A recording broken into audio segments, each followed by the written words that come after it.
How's everybody doing?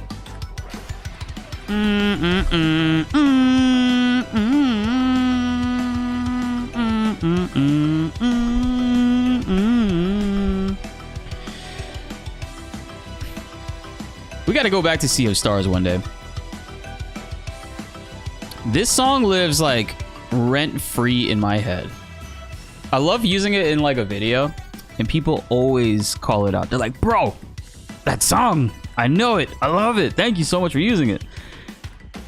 Yo, what's up, Fitz? How you doing, Muck? Sab, NZ Cloud, Jeff, Johnny 2 Plays, Rod Street, everybody, how are you all doing, man? How's everybody been? It's been a minute. We have a pretty exciting stream, but I'm going to give everybody probably a few more minutes to jump in before we get started. Leon, my dude, how are you doing, man? Look at Twitch. Always trying to get me to run an ad as soon as we start the stream. I paused it. How's the audio level for the music right now? Oh, by the way, a lot of you guys are probably tuning. This is the new like office setup we have. We haven't done like a FF7 related stream, and I know YouTube's really weird. I'm still coming to grips with YouTube not giving you guys notifications for things that you don't necessarily watch. So I've been covering a lot of Dragon Ball recently and other games not FF7 related, and so you might not get those notifications at all. So some of you guys, it might be your first time back here on the stream. I totally get it. It happens. We also did a FF7 Remake Platinum Trophy video that just hit like 10k views, which is awesome. It took me forever to edit that, and then YouTube was just like, hey, we'll sometimes show people it. But you know, that's the struggle. That's the fight that you got to deal with. Just giving everybody a second to jump in. Got the YouTube notification. Hey, let's go, Lunatic. Appreciate you guys, man. This video we're going to be watching is from a good friend of mine, actually. Shout outs to John Q. We met, I think, 2 years ago. It's almost 2 years now. And it's my fault. He's been asking me nonstop, like, you know, we should do some FF7 content. He's got a bunch of great ideas or whatever. And I won't lie, for a little bit, I was burnt out on how much FF7 stuff we were doing and covering. And I wanted to, like, experiment and do other things, which I did, and I thoroughly enjoyed. But he's been asking me forever to essentially come together and create some content. And I think it was like a month ago now, he came by my house IRL. So he came by my house and he brought up this idea, this theory that he has in regards to FF7 Remake, not just Final Fantasy VII Rebirth, but like Remake as a whole. And it blew my fucking mind. And I was like, bro, wait, where did you hear this from? And he's like, oh no, it's just like something that I thought about, like, and concepted. And I was like, wait, you thought of this, nobody else? Like, I haven't heard anybody talk about this. This is a really fucking amazing theory, like really truly onto something. And I told him, I was like, dude, you need to make a video. Like, you need to make a video about this. And I gave him some tips, and it took him, I think he took a couple of weeks, like, working on it, which phenomenal job on it, man. And I can't wait to watch it with you guys, because it's really something awesome, really awesome. And I helped him with some you know, ideas around it, whatnot. But all credit to him. Like, seriously, it's his idea. He scripted it. I'm gonna link his channel down below. This is actually the video right here. We're gonna be reacting to it and watching it. I have it pinned in the Twitch chat, so you guys definitely give him a subscribe, give him a follow, and we'll be watching this video together tonight. And in a few, we're gonna give everybody a little bit more time to jump in. Let me I'll pin it in the YouTube chat so people can see.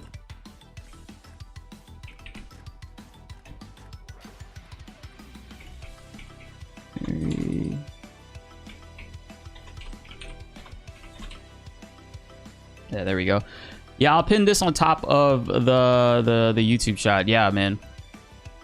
And honestly, to show just how good, I'm gonna show you guys this real quick. To show you guys just how good this theory actually is, his previous videos only got like 8 views, 15 views, 5 views, 11 views. You know, like, he's putting out content, but obviously he's still like getting into it, right? I told him, I promise you, I did not advertise this video anywhere. I have not told anybody about this video. I did not send it to anybody in our Discord. I didn't post it on social media, nothing. I told him this video is going to be a banger idea of a video. He posted it a day ago. Like, it's been 26 hours since he posted it, and it's already got almost 1,000 views on his channel. It probably has over 1,000 views right now on his channel. The most viewed video on his channel by far. I told him this is a great fucking idea. And people are gonna love this. And he's relish, John, I don't know if you're on the stream. Relish in the moment, bro. This is your banger video. You had a great idea, and I can't wait to watch it with the rest of the chat.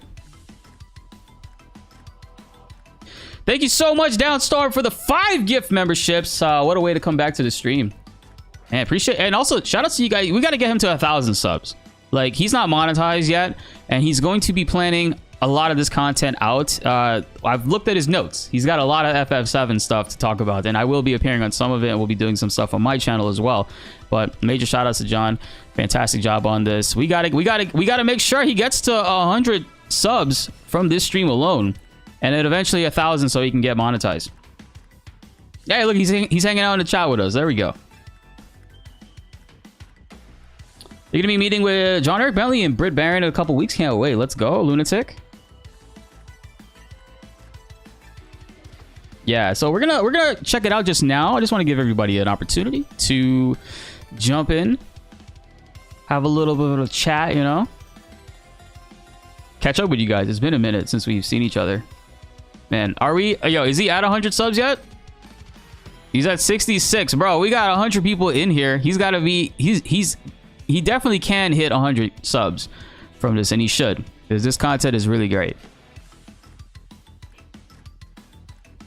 What's up, King? You are perfectly on time. We are just getting started. In probably another 10 minutes, I might start the video. We're just giving everybody a chance to jump in. For those that are like just now tuning in, we're going to be reacting to an amazing theory video. I don't know if you tuned in to the middle of my glaze or after the glaze, John, but I was telling the chat about how you have been telling me about this stuff forever, and my busy ass had just like could not take the time to wrap my mind around it. And when you told me that idea a couple weeks ago when you're over at my house, I was like, wait, what? This is actually a really good idea. I don't know if you knew that at the time, but like, I was so serious. And obviously with no promotion at all, 0 promotion, this video already had 1,000 views. That's nuts.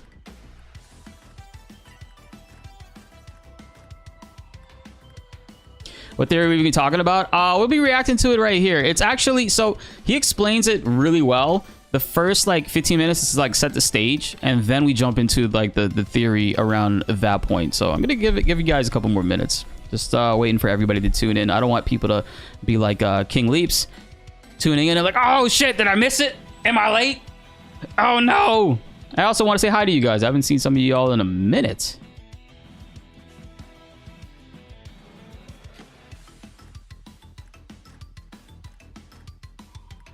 It's kind of what did it for me, King. It's not necessarily that there was too much discourse around the theories. It's just more like it just didn't feel fun talking about this stuff. The last time I had fun talking about this was with Max and them, truth be told. And I will say these conversations and discussions I've been having with John about this, it's kind of like revived those feelings back into me. And I hope like other creators can like check this out, and I want to hear what everybody else thinks. So what we're going to do is we're going to be reacting to this. But I'm not going to like re-upload my entire like his video, like my reaction word for word, bar for bar. I do want to create some videos kind of expanding on certain things that he says, and those topics from this video will be included in that. So just so you guys know, I mean, you guys might appear in the bottom right of the chat every now and then. What's up, Jesse? It has been a minute.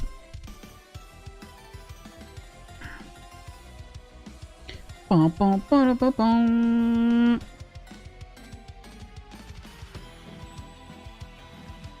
Hear about the new Claire Obscure update incoming? What update? I saw the director did an interview with Gene Park and said that if they fail to make...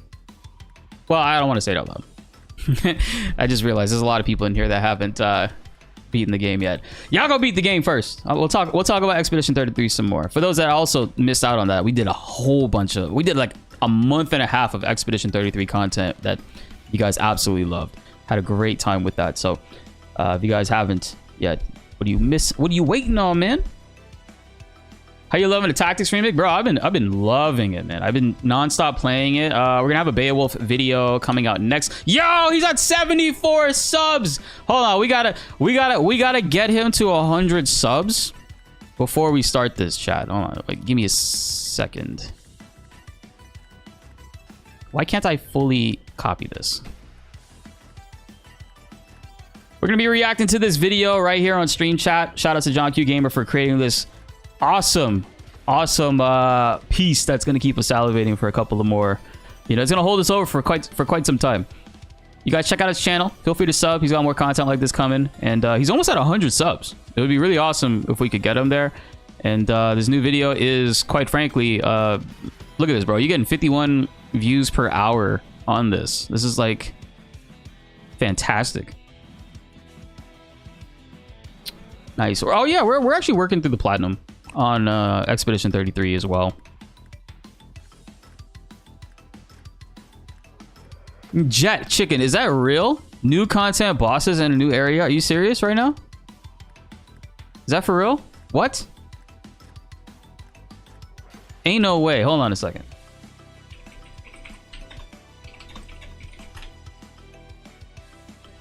Fuck? Why the fuck am I just now hearing about this? Are you kidding me? Are you serious?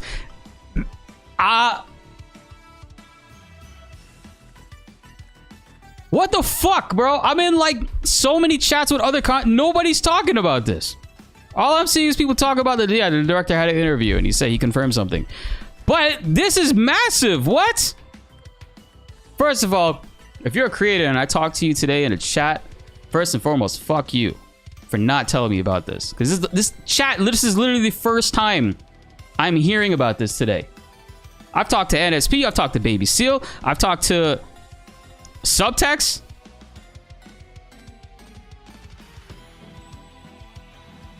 Fuck all of you guys.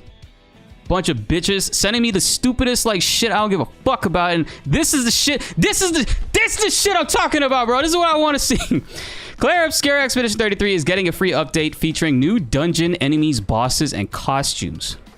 I didn't think they would actually do that. And if anything, I thought it would be something they would announce at the Game Awards. Whether they win or not. This is kind of nuts. They officially sold 5 million copies since launch, which I did see that today. And Sandfall actually is teasing an upcoming free update that's going to include a new dungeon, enemies, bosses, and more. It says it's in development for all platforms, of course, but failed to specify when we might see it. We hope the update is working as a thank you for those fans of their support. Please be patient while our team is working hard to bring you something worth the wait. Holy shit. Excuse me? So a new playable environment, taking the characters of Expedition 33 to a brand new location with new enemy encounters and surprises to discover. Challenging new bosses for late game players to overcome. What? Bro, this is a fucking dream come true. Are you kidding me? All of those billions of damage builds that I put together that the devs came together to fuck over and nerf. And all I wanted was for them to add more paintings to the endless tower that had an end, which, by the way, don't call it an endless tower if there's an end to it. It kind of set some expectations there, some pretty unrealistic expectations, but that's definitely what I'm imagining they are updating. New costumes for each member of the expedition, giving more customization options for players throughout their adventure, new text UI localizations for different languages, and total of 19. Nice.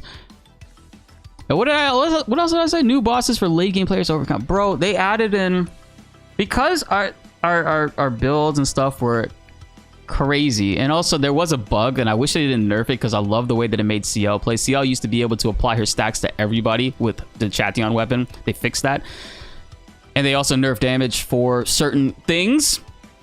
No longer able to just freely do 4 billion damage, but it's still possible. You just need to like build it up instead of doing it in one turn like I was. They added in... They're adding in new shit, man. What? Image above appears to... So they actually showed an image for it. What? So this is the tease. Without getting into too much spoiler territory, the image above seems to depict a child's playroom and a child's sketch of what seems to be Verso riding on top of Eskia. If you've beaten the game or even gotten close to Act 3, you probably have a bit more clarity on what this is teasing, but suffice to say that this new content may give us a bit more detail on Verso and Eskia's history together and what they were up to during Verso's childhood. Expedition 33 is an incredible RPG. 9 out of 10 out of us. Should have been 10. And yeah, what? Bro, it's the first time I'm seeing this shit. I am so mad at all of my so-called friends who are now dead to me. It is clearly a bedroom with blocks. A little horsey. This room might already be one of the rooms in the game. I mean, there's a couple of bedrooms we go through, and you can see like pianos, you can see bookshelves, you can see child like playthings, playrooms and stuff. Hidden rooms and paintings and whatnot. Eskia right here. This is awesome. I hope it's so I don't see this not being something that further expands on story in some way, because I'm obsessed with this world. I want to know more about the painters and the writers. I want to know more about the conflict. I want to know how exactly does a canvas work, right? Because when I first heard of Clair Obscur, and we found out that the name actually means like light and dark, and it's like, the more I played it, I realized that the Clair Obscur is like the Final Fantasy title, and then the follow-up title after that very well can just be an individual number, like what FF7, FF6, and FF5 are completely different games, but all like, you know, they're all like part of their series, but they don't actually play into each other. They very well could do that with this game series. Clair Obscur, foot fetish, I don't fucking know. Some other thing can come out of that. Obviously not Expedition 69 or Expedition 32 or 34, you know what I mean? This is a lollipop? No, it's a jewel, kind of. This is a peppermint or like a checker piece. This is all candy, right? These are all lollipops, like candies. Looks like it. You see SK drawn on here.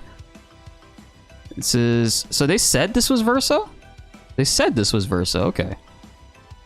This next page here, I can't really see too much there. Hold on, let me... Give me a second.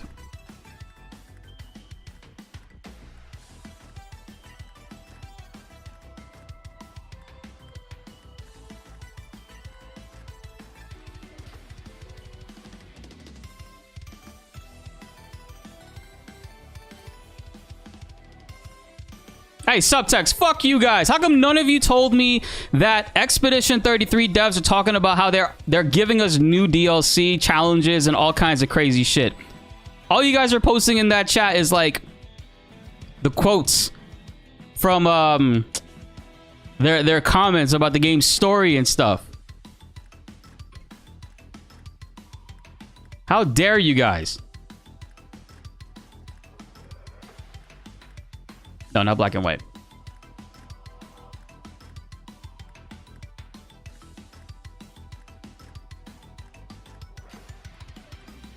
Okay, so this is... You know what this looks like? This looks like the gestrals, the little jars that they're in. That's exactly what that looks like to me. Does anybody else see it that way? The pattern kind of looks like it, and the color as well.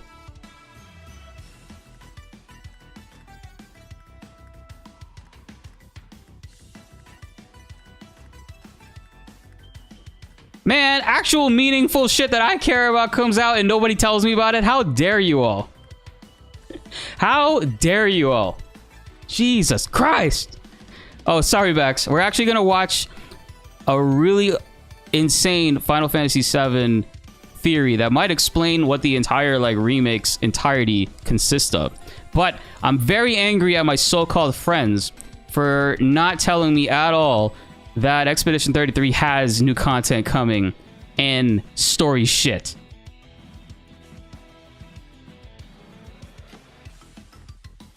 Balloons. My mind went to Jenga, but this is clearly blocks. and shapes. What? No, this video, chat, this video is not clickbait. Like, I'm actually gonna watch an FF7 video. We're gonna talk about it too in deep theories. I'm just kind of like, somebody told me some new Expedition 33 shit came out. I had no idea, and so here we are. It's a boxcar, old-timey boxcar. All right, so now, so we raise. Oh my god, I didn't make it a smart object before I did that. So now it's not gonna let me properly drop the balance. Damn it.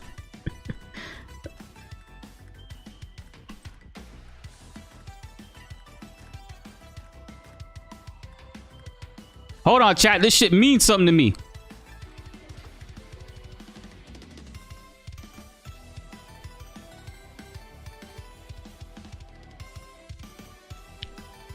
Oh, the trains. Okay, I just noticed the trains are there.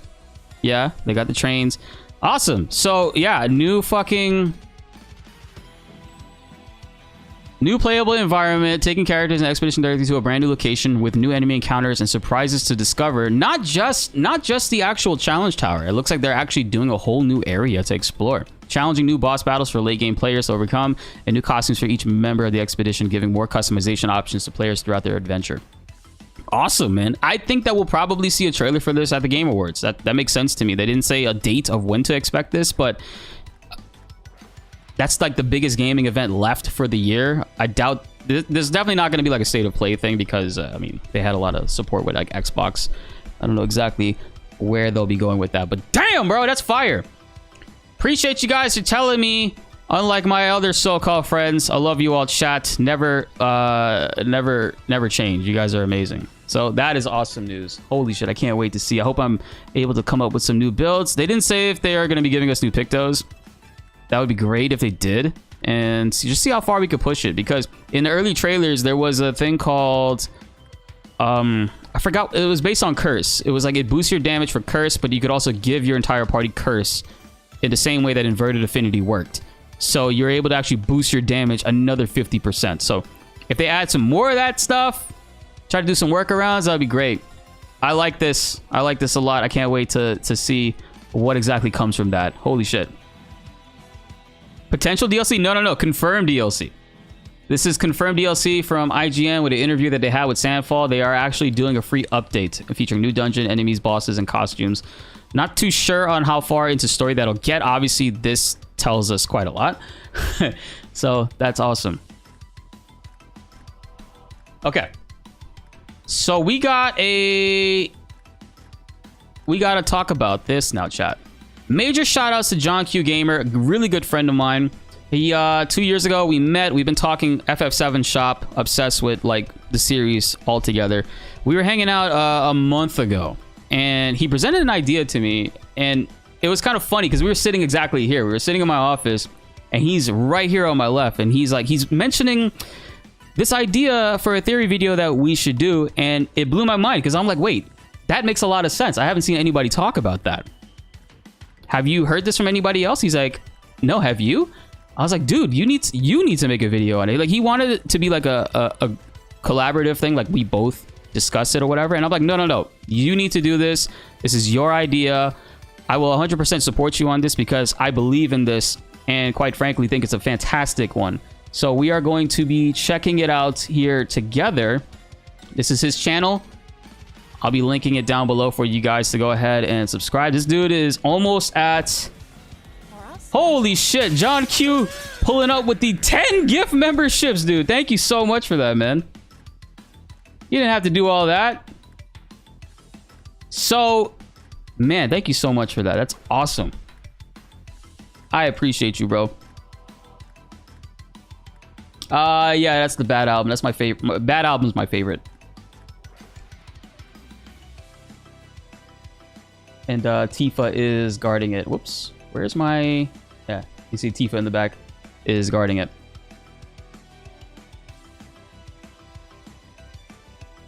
Yeah, so we're gonna watch this together, guys, because John is he's onto something here. I think he cooked really well with this. So let me adjust the volumes and make sure you guys will be good because this guy, like, he already got 1,000 views on this, man. This is his best performing video by far. I'm super proud of him. Look at this. This is crazy. All right, buddy. What if I were to tell you that all along, from the very beginning, and especially right up to the end, Sephiroth has been telling us the answers to all of our questions, right in front of us the whole time, with many of the elements in Rebirth further expanding our understanding and supporting that assertion. What I'm about to present to you is something I haven't seen many people discussing, so let's break it all down.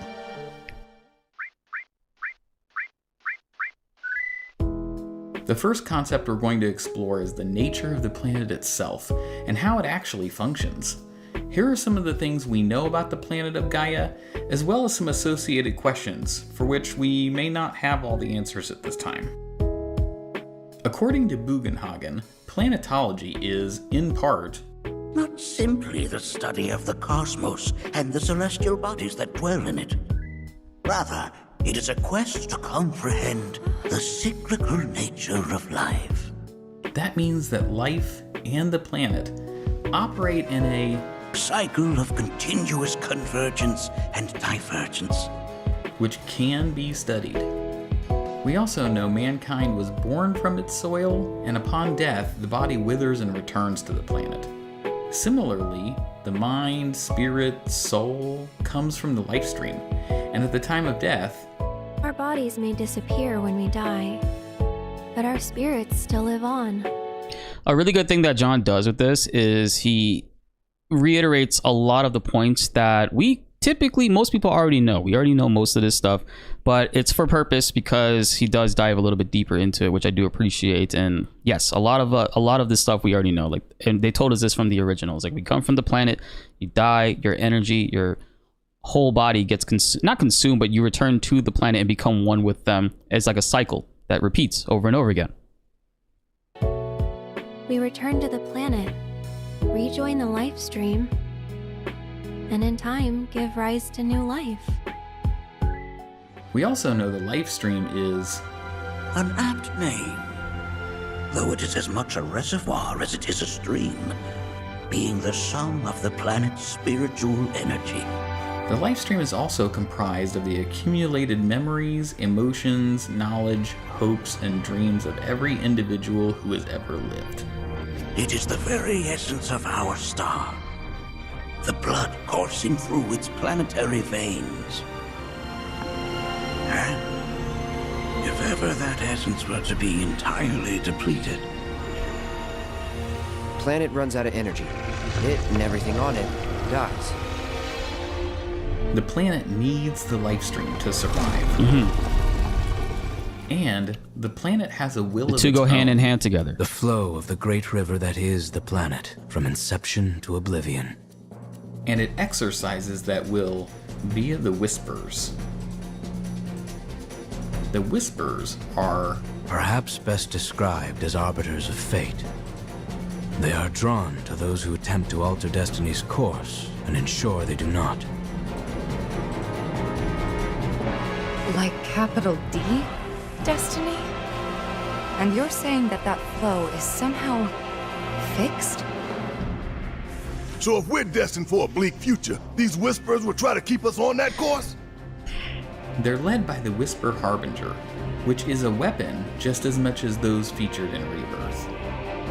The Whispers exist and function across all worlds which make up the planet. The Whispers can only be seen by those who defy destiny, or when coming into contact with someone who attempts to alter the course of destiny. That as well, we know as well. Are you blind? And as introduced in Rebirth, the planet encompasses a multitude of worlds, ever unfolding. I find this line kind of funny because I don't know if you guys know, but there's still quite a lot of people that don't believe in multiple worlds or multiverses or multiple timelines being a thing. But Sephiroth full on kind of like tells us that the most Sephiroth way possible. The planet encompasses a multitude of worlds ever unfolding. I don't know what else to tell you there. Worlds ever unfolding. Some quickly perish, while others endure. Yet even the most resilient worlds are doomed to fade. This new and mysterious concept of multiple worlds was fascinating for open-minded players who wanted the Final Fantasy VII they knew and loved, but more significantly expanded. Personally, I fell into this camp myself.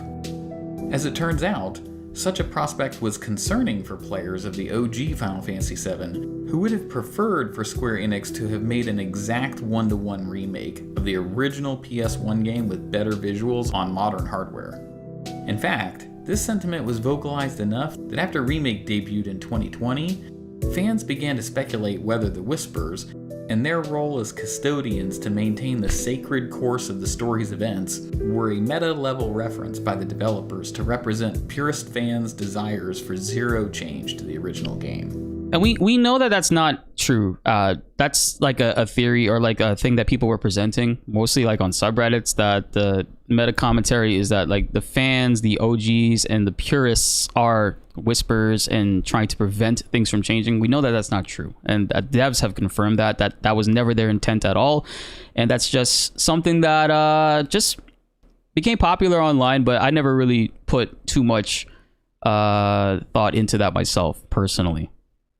The creatives behind Remake and Rebirth obviously made another call, however, and the concept of these worlds has become canon. But when and how does the planet decide to form these new worlds? And what causes them to be created? Based on the information available in Rebirth, it appears one way these worlds are born comes through a divergence from the intended will of the planet.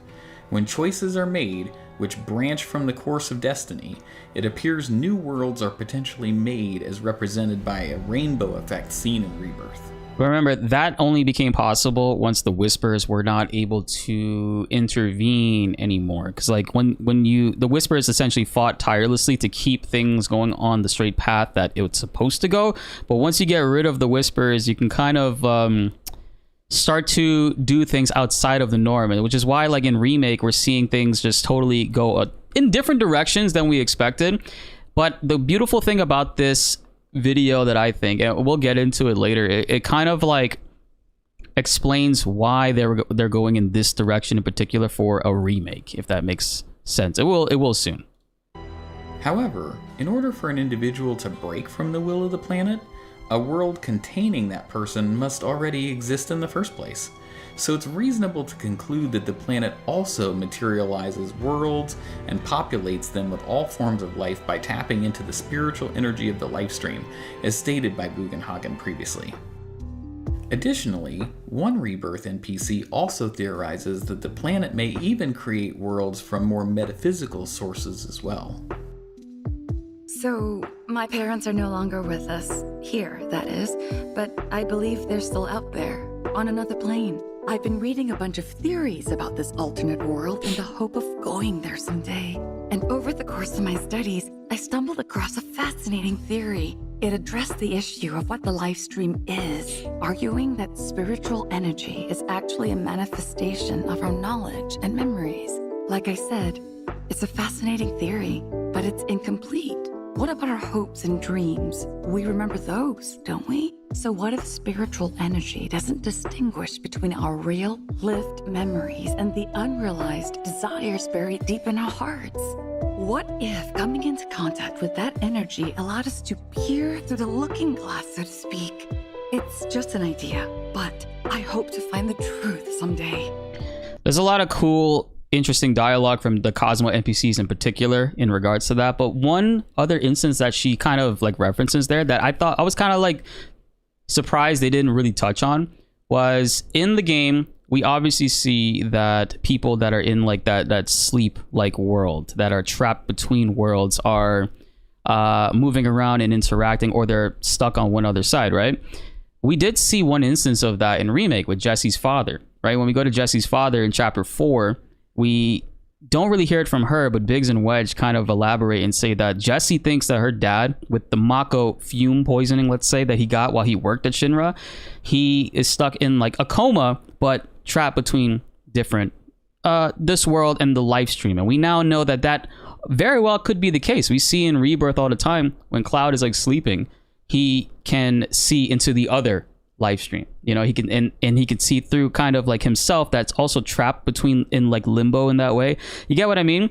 They didn't actually reiterate that or showcase anything like that for Jesse's father, and I wonder if in part 3 they could. I hope they do. I think that's a great opportunity that they can like strike on, that I felt like they were going to really showcase more of in Rebirth.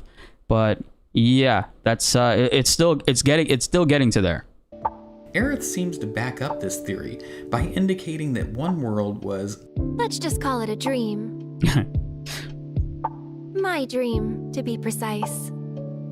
Was Aerith able to manifest the date world via the life stream using her hopes and dreams? We also know that all inhabitants of Gaia seem to have separate existences across these disparate worlds. But how exactly does this process work when a consciousness re-enters the life stream and helps in the creation of a new life? I think there's 3 main possibilities. Is a person's spiritual energy diffused and used to create new, completely different life within the same world where they died? Or is a completely new life created, but in a different world instead? Or... I really love that you used graphics to depict this. I need to start doing this in my videos when I'm trying to explain things, but like he actually put up 2 instances of worlds, with one with a live stream circulating around it, Beagle Terrier, and then actually put graphics over them. Hear me out. Are the people reborn as themselves, but in a different world? So their spiritual energy remains, but when new life is born out of the life stream, it's still them. I think it is that, but also to consider with Ancients, right? Ancients, I feel like we see it happening with Aerith in the original game, right? When she goes to the temple, she puts her ear to the floor. She could hear the voices of the previous Ancients, the ones that died, that are still like able to communicate with her. I feel like for Ancients, it's obviously something that they can touch into and they can see, but also we see when certain Ancients are dead, they're able to still manipulate and do things from beyond that plane and sort of like use the live stream to that benefit, which is, I think, where he's going with that. Sephiroth is aware this multitude of world exists and is, at least in some manner, connected as one conscious being across the worlds. He also appears to exist outside of any specific world at the edge of creation as well. Sephiroth also uses the black robes to physically manifest himself and exert control and manipulation of people and events.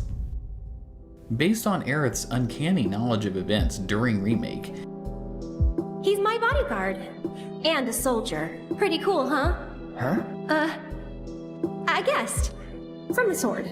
and certain sequences of Rebirth, Whatever happens, don't blame yourself. is there enough evidence to deduce that Aerith also possesses some power which is not contained to singular worlds?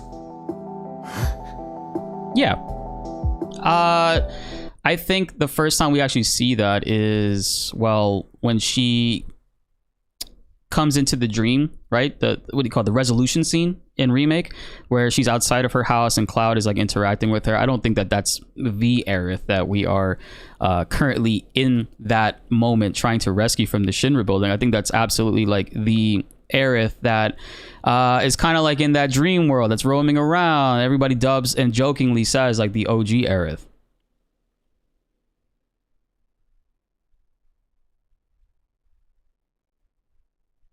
Yeah, the graphics are amazing. Yeah.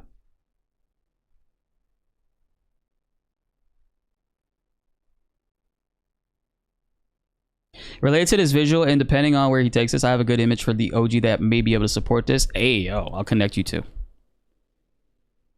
Yeah, and Remake Aerith literally has the Lightstream particle circling her as well. She's very well I think Sephiroth is obviously ahead of her in how far he can manipulate things and still control and manifest his will, whereas she kind of like halfway through kind of recognizes that this is happening and is actively doing things and obviously giving herself memories or realizing plot points of later parts of the story earlier in Remake than she's supposed to. We've seen that constantly being mentioned, showcased to us. She can hear different things. Like, you know, there's so many things that Aerith does that's at a later point than Sephiroth can actually get to. That Sephiroth is already way ahead of her in doing. And I think she realizes that she can kind of manipulate and do things in the same way, if not the opposite of what he's trying to do. What do you mean? All made whole forever. There's no such thing as forever. We also learned that worlds that are fading or about to expire have a rift which becomes visible in the sky. But what's the nature of this rift and what does it exactly represent? If we take a look at Zack's experiences, a rift was not present in the skies of the Terrier world during the opening prologue of Rebirth. Zack only first sees it after being told by Elmyra that people are saying the world is ending. But Elmyra and the other NPCs of the Sector 5 slums seem to have known about the rift for a while, and they most certainly wouldn't have grappled with why it was in the sky or what it meant in the short time it took for Zack to move Aerith and hide away from Shinra until Elmyra could come to them.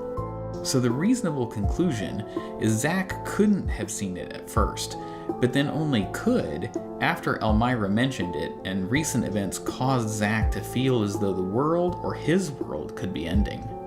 It's a very good point. Are these rifts only visible? Because early when I first played this like prologue area with Zack, I was rolling the camera around trying to like look up and see, and obviously it was cloudy or more cloudier at that point, but it was meant to be revealed at a later time. People who have accepted that the world is going to end? And is that why only Cloud can see the one at the end of Rebirth, but the rest of the party cannot? Don't look up. Well, now I gotta look. Fine, but don't let it get to you. Don't let what get to me? What a crazy guy.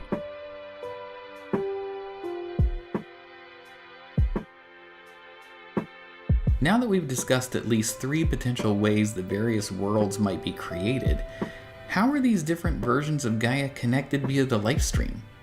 Do they share one lifestream? Does each world have their own measure of the lifestream? And how or why do worlds endure or fade at different paces? Is the length of their survival based on their own shares of the lifestream? While we don't have enough information to make a concrete determination one way or the other about how the worlds exist and interact with the lifestream, we do know a few details with which we can establish a small foundation to build upon in Part 3. All worlds are connected via the lifestream, as demonstrated by Cloud seeing through to Aerith's dream world while he was sleeping. Here. Or when Aerith could feel Zack's hand. Yes, another good point. We do know that it is possible for an individual world's portion of the lifestream to dry up, as we saw that happen at the empty reactor in Rebirth. Seems it's all out of Mako. Pump's still sucking away, but the only thing it's pulling up is dirt. Meaning? That the life stream's bone dry. Bomb one reactor, bomb them all. Planet's done either way. We also know worlds can be united or parted through external influence which doesn't come from the planet, such as when Sephiroth parted Cloud and Zack at the end of Rebirth, or when Sephiroth sent Zack between worlds at the church. Yes. Poor Zack. And we know worlds can also be merged into one another via external intervention. Look at that. Which seems at least freshly merged and ready. Sephiroth is salivating at that. Part what Sephiroth is up to. What effect does this merger have on the inhabitants of those worlds? And how does this type of merger impact the lifestream? Listen.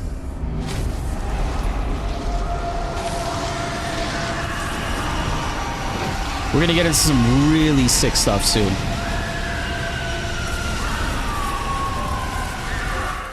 Sephiroth also clued us into the idea that something feeds off of negative energy such as despair and grief. Either Sephiroth himself, Genova, or the unification of these worlds. But why is Sephiroth trying to feed the planet with negative energy? War can put things right, beget anger, desolation, hatred, and in its wake, new unity. A people rejuvenated, and a planet once more made whole.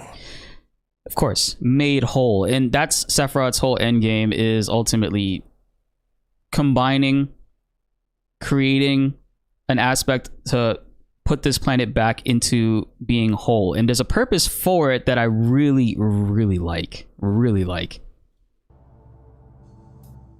And as a last question around this concept of a multitude of worlds, did they always exist and the planet has always been made up of them? I want to dig into that point specifically next, as I believe all of the lore and information we've already reviewed from Remake and Rebirth can aid us in not only understanding the mechanics of how the planet and its worlds function, but provide us with a fairly reasonable answer to this question and its greater impact on what's to come. But before we can start putting these pieces together, there's one more topic which looms over everything in Remake and Rebirth, which must be discussed.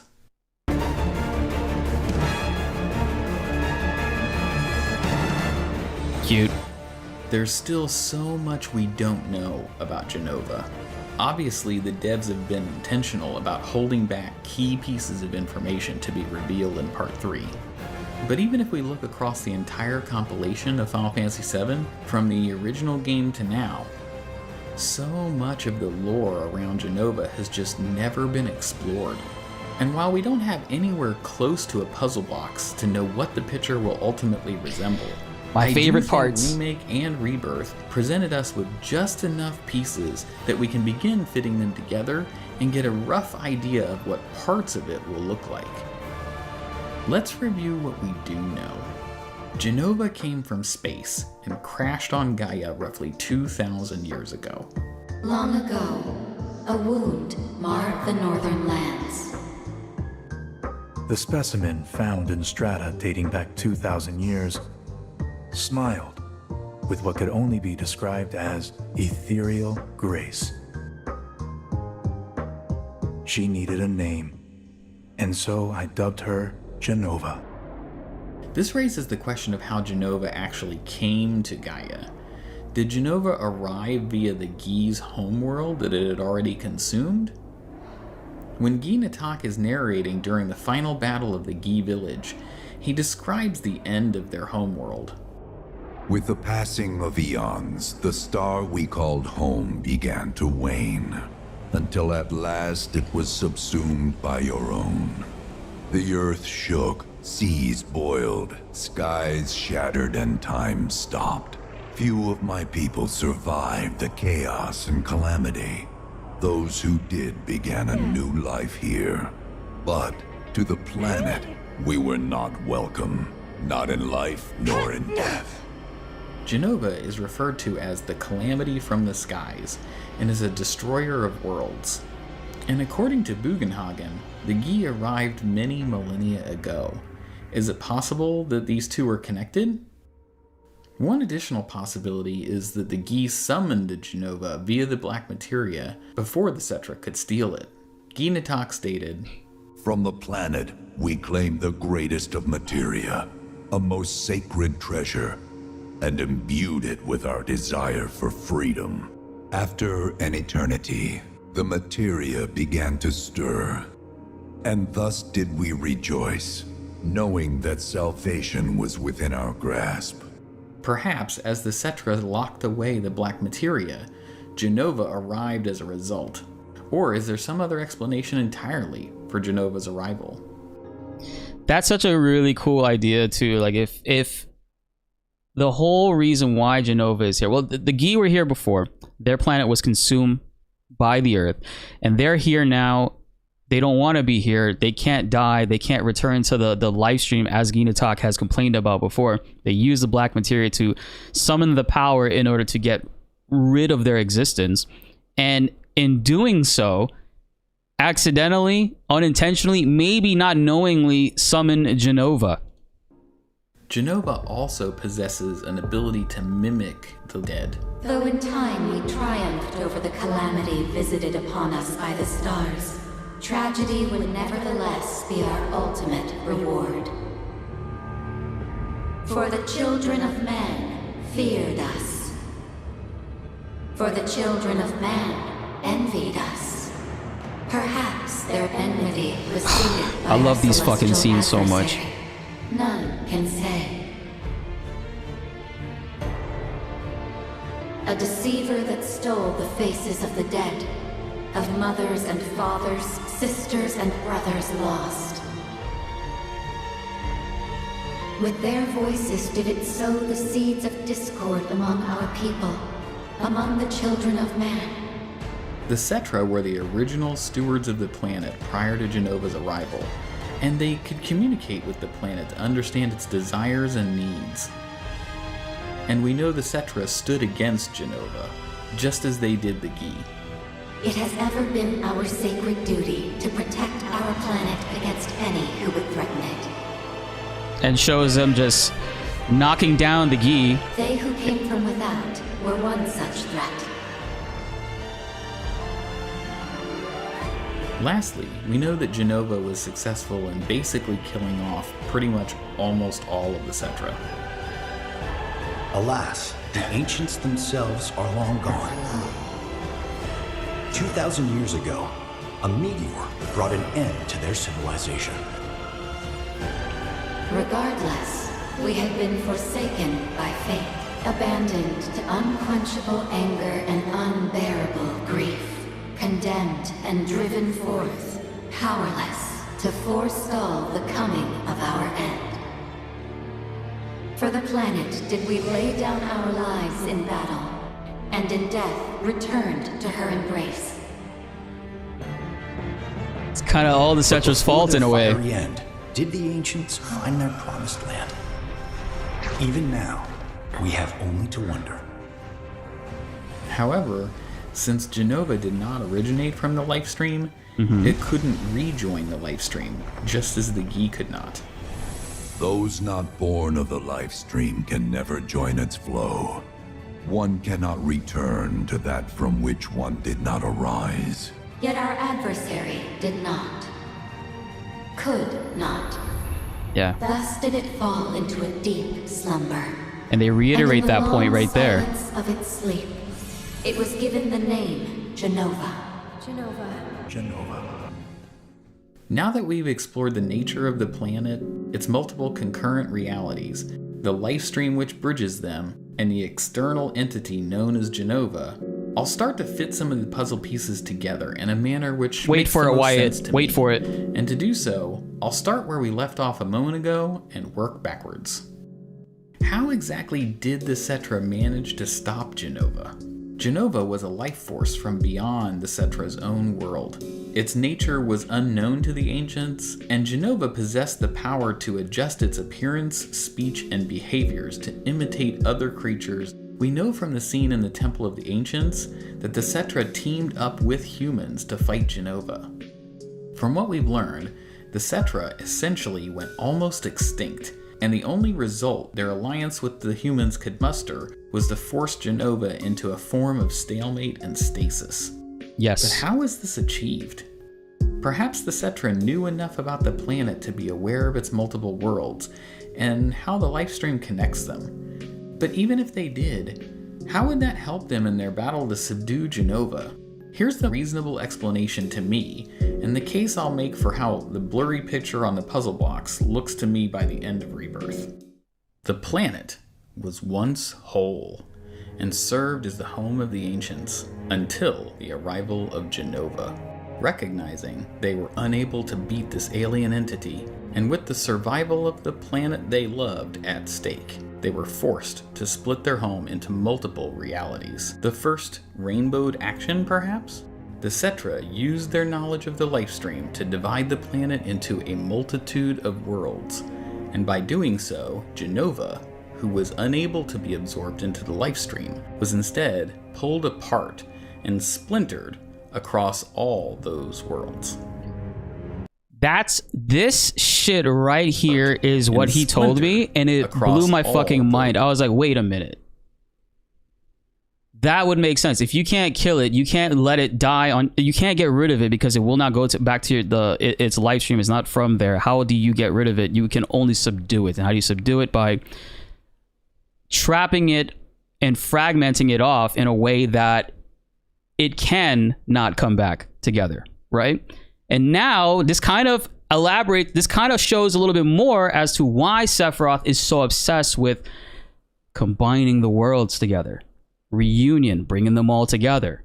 Those worlds. It's reasonable to conclude that the Cetra, having immense and intimate knowledge of the planet and the lifestream, might have been the first to break the will of the planet, with the understanding that it would split the planet into multiple worlds, and that all life of the planet would continue via the lifestream. However, Jenova would be unable to wreak havoc upon the planet in its disassembled state. Sephiroth also says something extremely important. I'm going to point it out when it comes up. It's also fairly plausible that the Whispers were created by the planet as a reaction to the Cetra's defiance and subsequent disappearance. Without the Cetra to care for it, the planet may have formed its first weapon, the Whisper Harbinger, as a means of ensuring its own will is followed.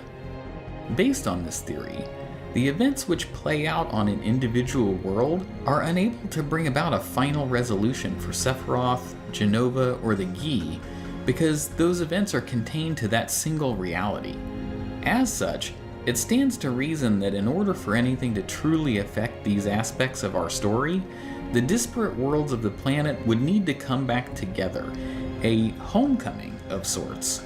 And since we have yet to see anything across all of the worlds of Final Fantasy VII that resembles the actual Promised Land... This isn't the Promised Land. I mean, let's look around. It can't be. Not with all this sadness and anger. This place... is it the Promised Land?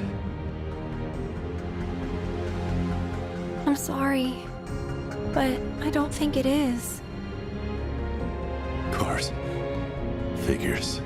And that's crazy to me because, like, we never see the Promised Land. We never are given in the OG remake, and up until now we never really see what the Promised Land actually is. And it's not necessarily a place that you can go to, it's the state of which the planet once was before it was split up. That potentially could be the Promised Land that they've been referring to this whole entire time. It's also logical that the scriptures passed down by the ancients tell of a time when the planet they loved would once again be made whole, a thought which, to them, probably seemed like a distant promise to return the land back to how it was before. Unto her promised land shall we one day return. By her loving grace and providence, may we take our place in paradise.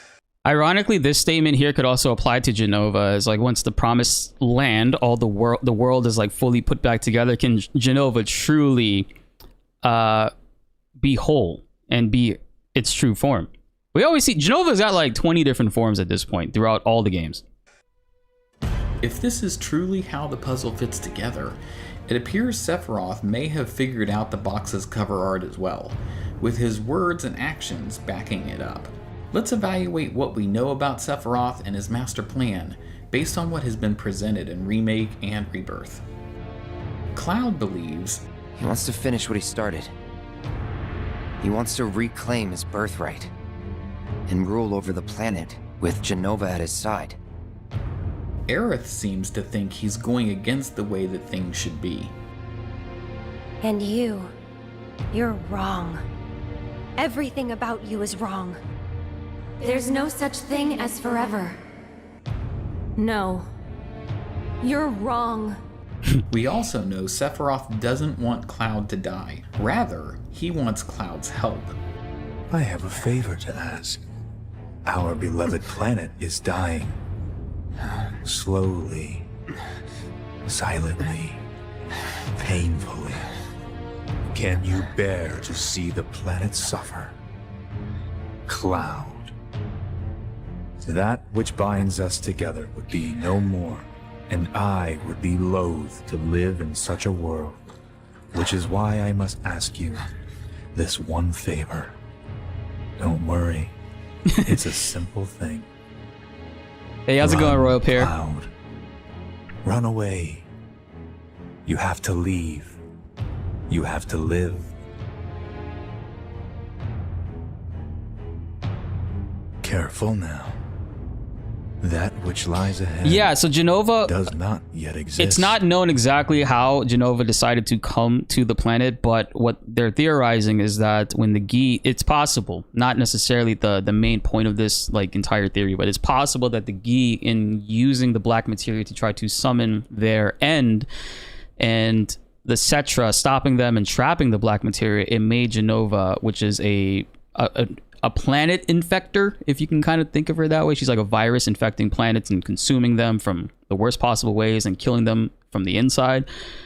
That is potentially how she could have came. And obviously she came in as a meteor, not a meteor, but like the calamity from the skies came in and battled with the Cetra for many, many years and ultimately wiped them out.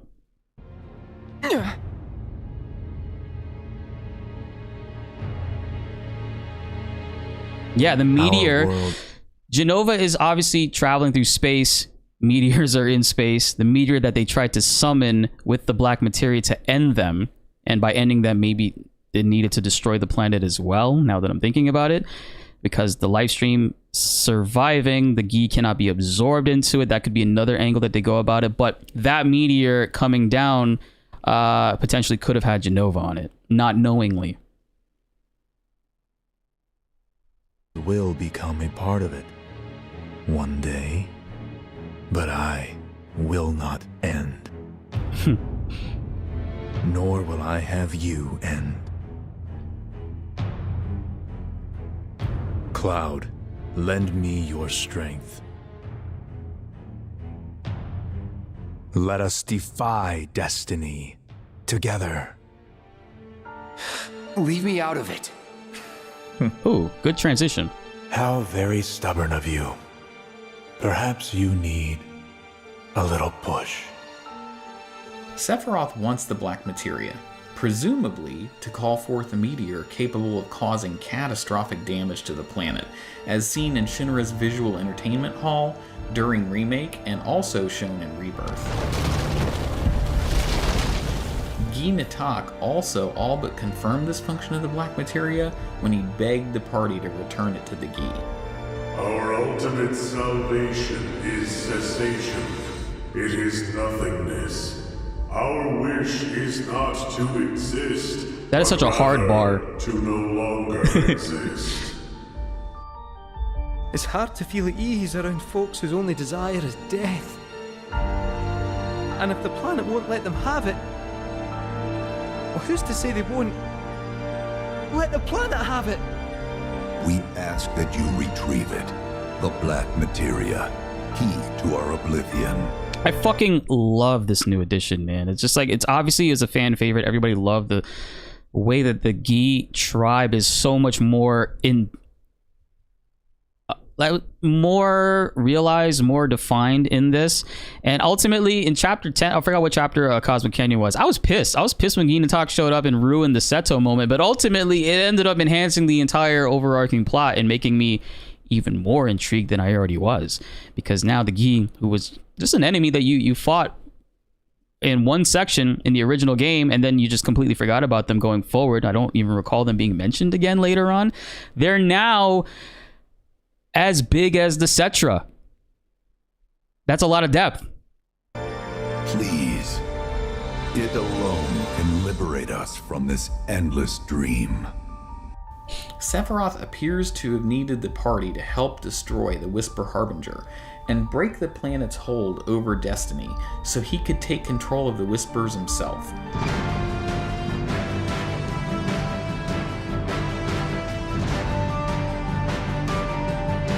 Perhaps to unbind those who were born on Gaia from the planet and the lifestream and maybe bind them to whatever Sephiroth wants to create? They're not bound to the planet, and so she rejects them. Because you have to come from the life stream to return to it. All born are bound to her. Should this world be unmade, so too shall her children.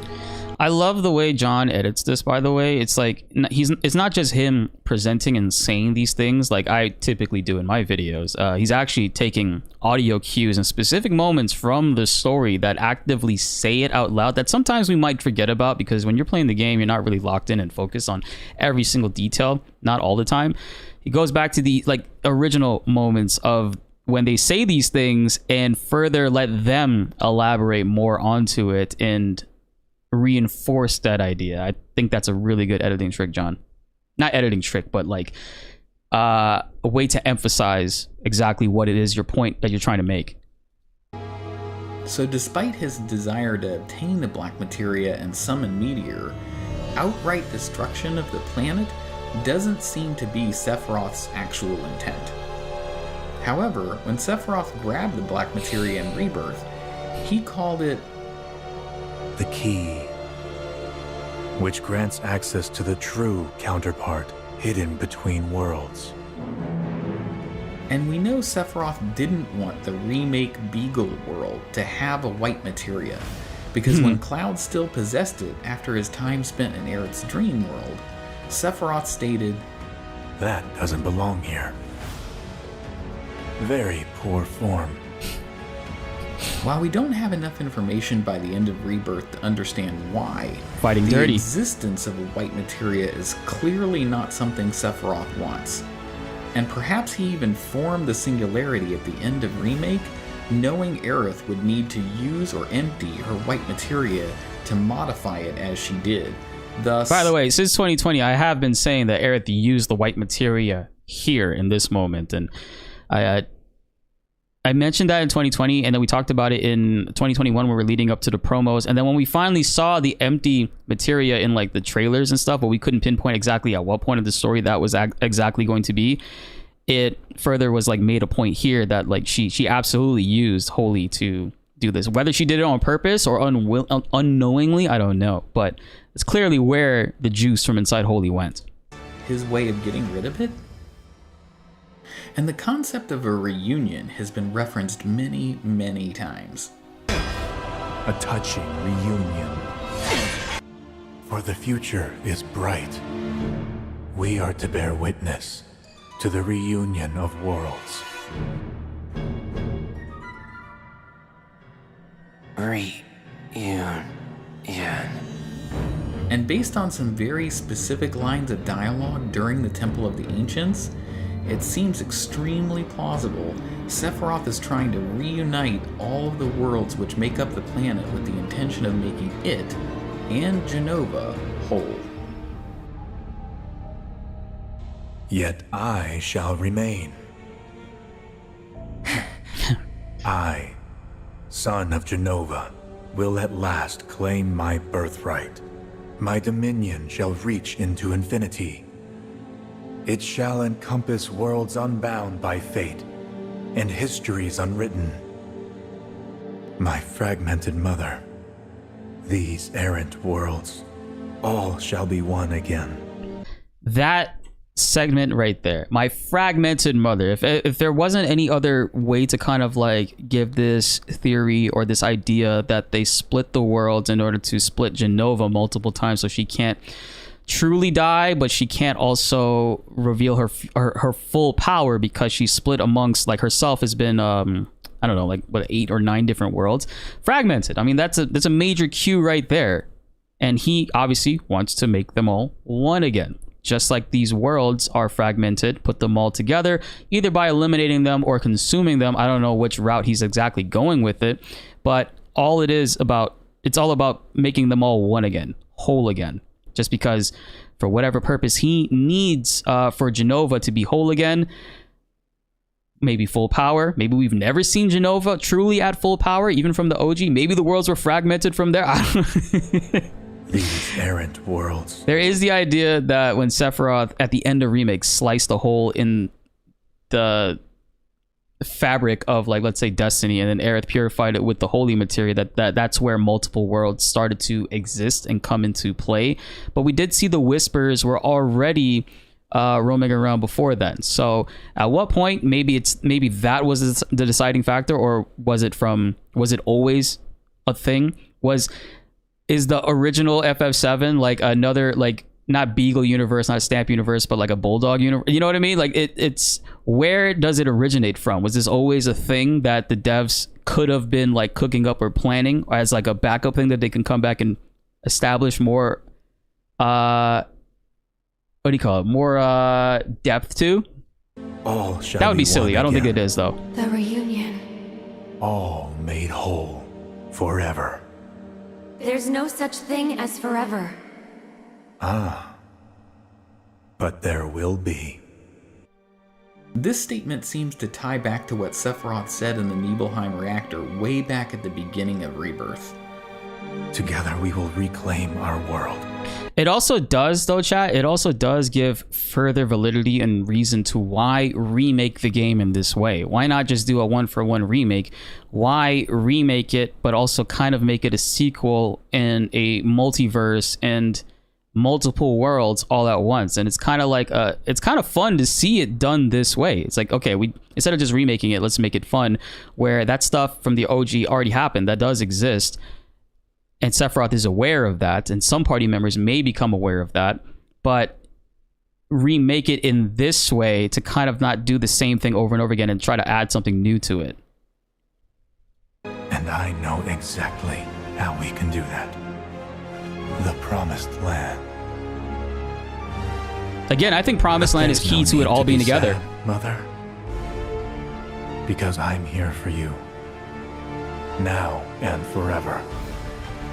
Maybe the Promised Land is not just a specific location in one world as Shinra thought, but instead only exists when all of the worlds are united as one? That's that shit right there. Every move appears to be leading to a reunification of the worlds of the planet and Jenova, as foretold by the Cetra in the Temple of the Ancients. It's upon us. The reunion. When worlds merge. When spite and sorrow are harvested to feed the planet. Heed well our warning of that which is to come. The reunion. When our adversaries' scattered malignancy shall converge to plague the planet once more. And while converge, when our adversaries Wait. Are harvested to feed the planet. Heed well our warning of that which is to come. The reunion. When our adversaries' scattered malignancy shall converge to plague the planet once more. That right there kind of just further reinforces this idea, is that the Cetra is aware that Jenova has been scattered and subdued in that way, and that when the reunion comes back to put her malignancy, put herself back together, is when she will be able to plague the planet once more. Malignancy shall converge to The Cetra is aware of this. This is an actual thing in their temple that they're telling us. plague the planet once more. And while we've gone over most of the evidence to that effect, there's still one disturbing part of Sephiroth's plan that I still want to address. From what we've seen across multiple worlds, it appears Sephiroth is intentionally hunting Aerith in every world with the intent to kill her.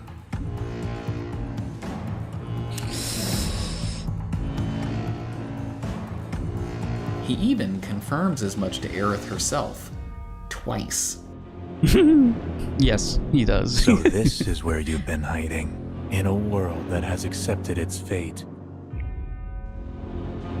Just as you must.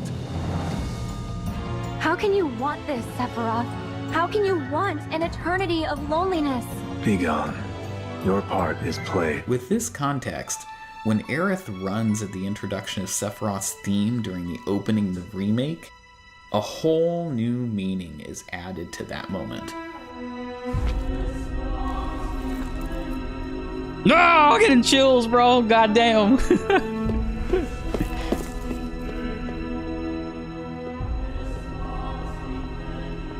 But why would Sephiroth go through such effort? Besides being extremely vindictive, what reason could he have to actively hunt her down? I believe we have a couple of clues to Sephiroth's intent. As we reviewed earlier, after people die and enter the lifestream, it takes a while before their energy in the lifestream then gives rise to new life. In time, yeah. Sephiroth's endgame has something to do with the creation of a forever, in which the cycle of life and death would be disrupted. Ah. But there will be. Our world will become a part of it. One day. But I will not end. That's not where he's stopping. You end. Sephiroth has been unifying worlds, resulting in the screams of the planet.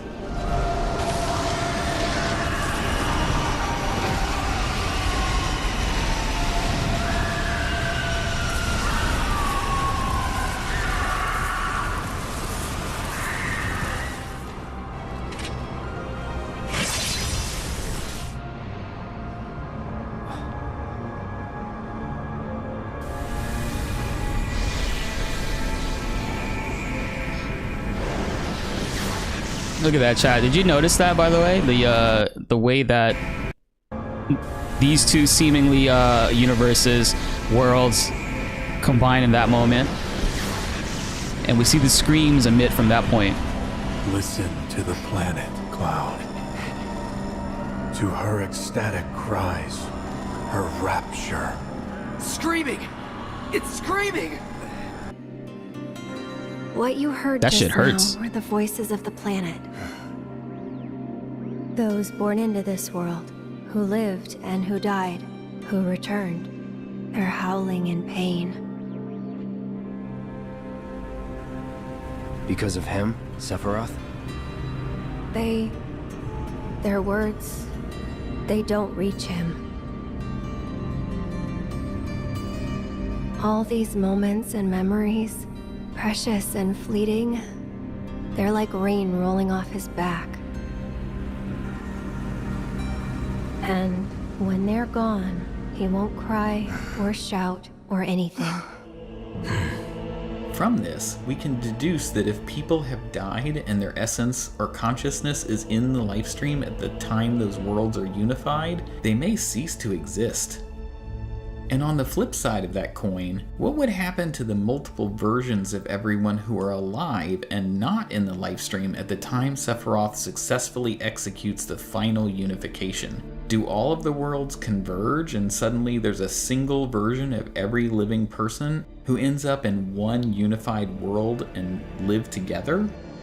But if Sephiroth really is trying to create an eternity where no one dies, it's entirely possible Sephiroth is trying to eliminate Aerith from all worlds prior to executing the final unification, leaving her spiritual energy in the limbo period across all worlds so she wouldn't be present as the remaining Cetra to rival him in the new unified forever Sephiroth is creating. I love that fucking point right there so much, because forever, ever since this game came out and things were obviously different but sort of happening in the same way, I kept thinking to myself, is Sephiroth stupid? Why does he still want to kill Aerith? What's the point of killing Aerith if her death ultimately at the very end of it is the reason why he lost in the first place? Because she was able to she did cast Holy, but it wasn't enough. She had to use the live stream at the end of FF7 OG in order to stop the meteor ultimately. And I'm like thinking to myself, it just doesn't make sense to me why Sephiroth would want to kill her again, knowing that this could be the situation that befalls his plan once more. And that point right there explained it pretty well. Is it like, you kill out Aerith in all of these worlds, all of her existence in this way, and then reunionize the planet. That's a good point right there.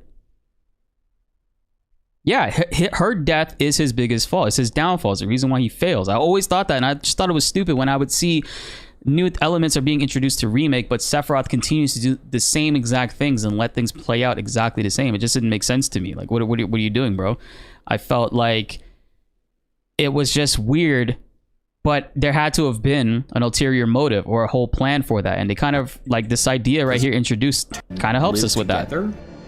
But if Sephiroth really is trying to create an eternity where no one dies, it's entirely possible Sephiroth is trying to eliminate Aerith from all worlds prior to executing the final unification, leaving her spiritual energy in the limbo period across all worlds so she wouldn't be present as the remaining Cetra to rival him in the new unified forever Sephiroth is creating. He has to be stopped by a Cetra.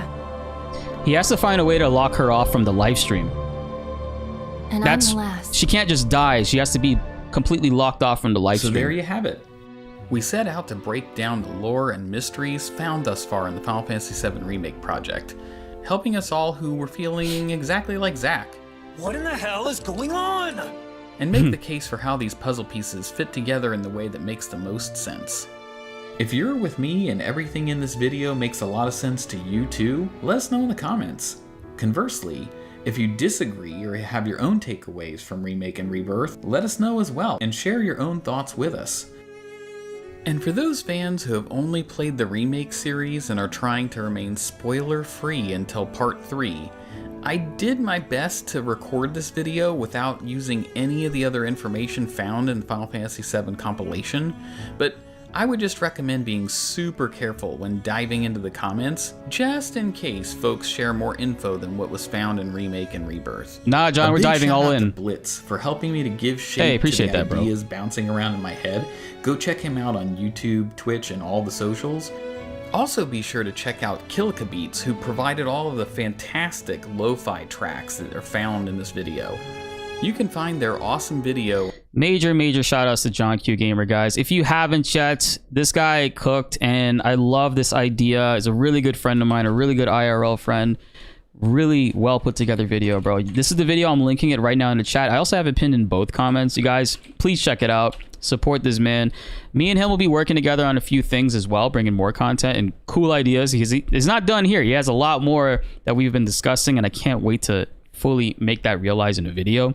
And consider subscribing, because we have plenty more of where that came from. That's another good idea too, is like the empty holy materia. What could be the purpose of that, right? It's like somebody in the comments said maybe, but it's possible Cloud could that empty holy materia could be, quote unquote, think about it this way, another world that Sephiroth is unaware of that exists, but is another world that Aerith could be hiding within, which we know he combines with his S word later, right? Because he put it in his pocket, and then when he came out, no, actually both were. He's in possession of both, right, Chad? Remind me if I'm wrong on that point. Cloud's obviously looking at the empty hollow materia, tries to put it away, but it clinks against another materia, which he's shocked by, and then he pulls it out and looks at it, and that's the black materia. That's what happened, right? Yes, both, right. So it's, in a funny way, that would be hilarious. Like, that's some Men in Black shit, you know, the ending of Men in Black when the aliens are playing with the marble, and that's like our entire like universe stashed together in one. Aerith created a multitude of multiverses for Cloud to like pull out at the last minute to allow her to exist temporarily, to invoke the live stream to stop Meteor or stop his plans again.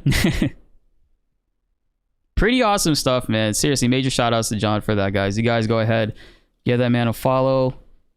Check out that video on your own without me pausing and interrupting it every now and then. And oh, you guys want to see the reaction? I'll think about it. I don't know. I kind of want to like cut that up a little bit more into a proper video, because I'm not a good reactor, let's be real. But I think it'd be cool to kind of like have you guys in the chat as well, like in this video. So I don't know. We'll see how we go about it, man. But some really great points are really brought up in there, dude. I love the fact that there's an idea and purpose to why Sephiroth wants to do two things. Like we all don't know why he wants to unify the world. He's been telling us it the entire time. His fragmented mother can come back to being in one. The Cetra knowingly split the worlds on purpose to separate Jenova to keep her from reforming back together, or not dying, but like also like not living fully, like her full power, block her off in that way. And then he also says, like, that other point at the end, it's very possible that Sephiroth could very well be trying to like eliminate all these different Aeriths to prevent it from being a possibility where she can influence things in this world. Like the subtext Max Dude videos being recommended here. Yes, John Q Gamer in the chat, Bonsai, he's the one that made that video.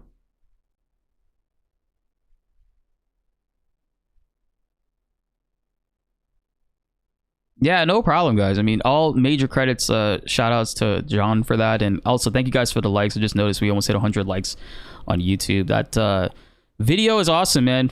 Really wonderful 40 minutes. The first 15-ish minutes, I'd say 14 minutes. The first 14 minutes is all about like reiterating, re-emphasizing, and reminding us of these things that exist, questions that we still might have. And then he, in a very proper way, goes down and breaks down every single one of those points again and elaborates more on it, which I do appreciate. I like the way that was done.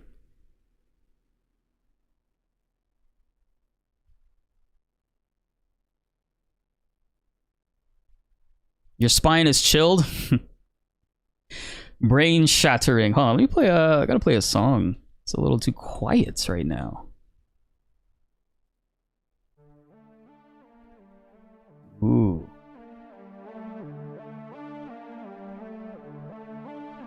This track, bro, makes you feel so eerie inside. Let's go back to the Jenova splitting aspect too. And it's like the craziest thing to me with this whole thing is that the Cetra right here, this part right here with the Cetra, they flat out say, because they know to feed the planet. Oh, let me just pause the music. Sorry.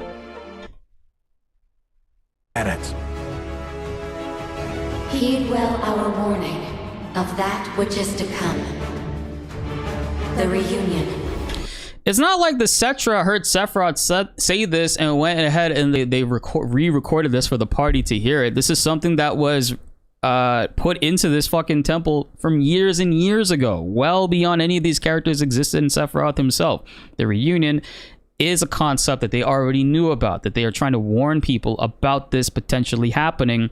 A reunion where, when our adversaries' scattered malignancy shall converge to plague the planet once more. That's such an important part that like I just completely walked by. I'm pretty sure most of you guys, when we were playing this part, especially with how long and crazy chapter 13 can be in this game, a key moment right there, because this says a lot, is just they're aware that she is scattered. They're potentially the people that did the scattering, and there is a idea that Sephiroth has.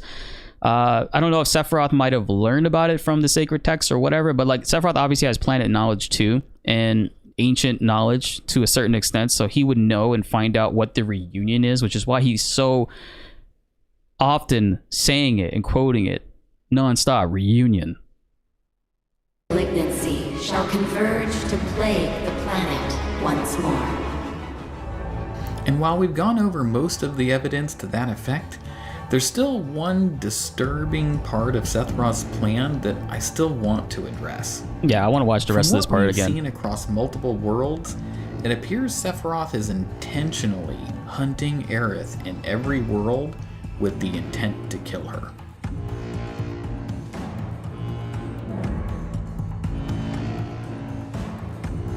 He even confirms as much to Aerith herself, twice. So this is where you've been hiding, in a world that has accepted its fate. Just as you must. How can you want this, Sephiroth? How can you want an eternity of loneliness? Be gone. Your part is played. With this context, when Aerith runs at the introduction of Sephiroth's theme during the opening of the remake, a whole new meaning is added to that moment.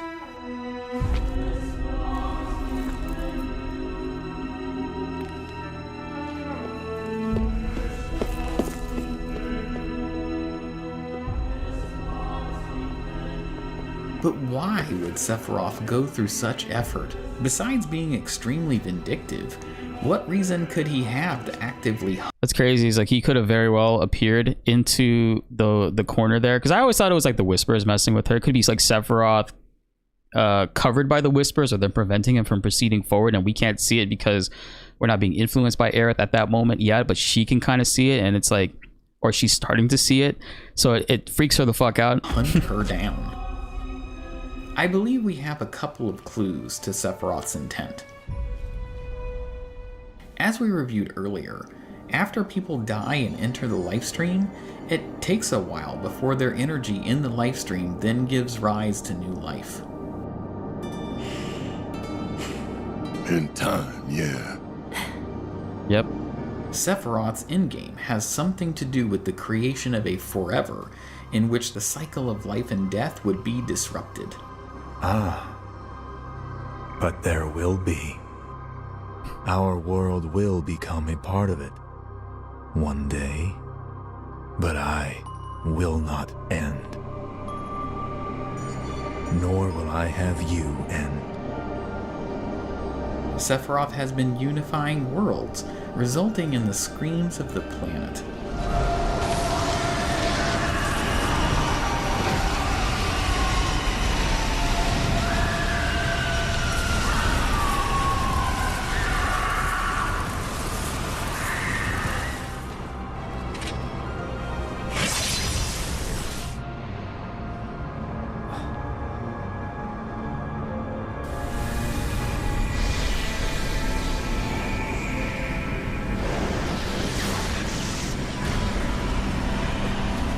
Listen to the planet, Cloud.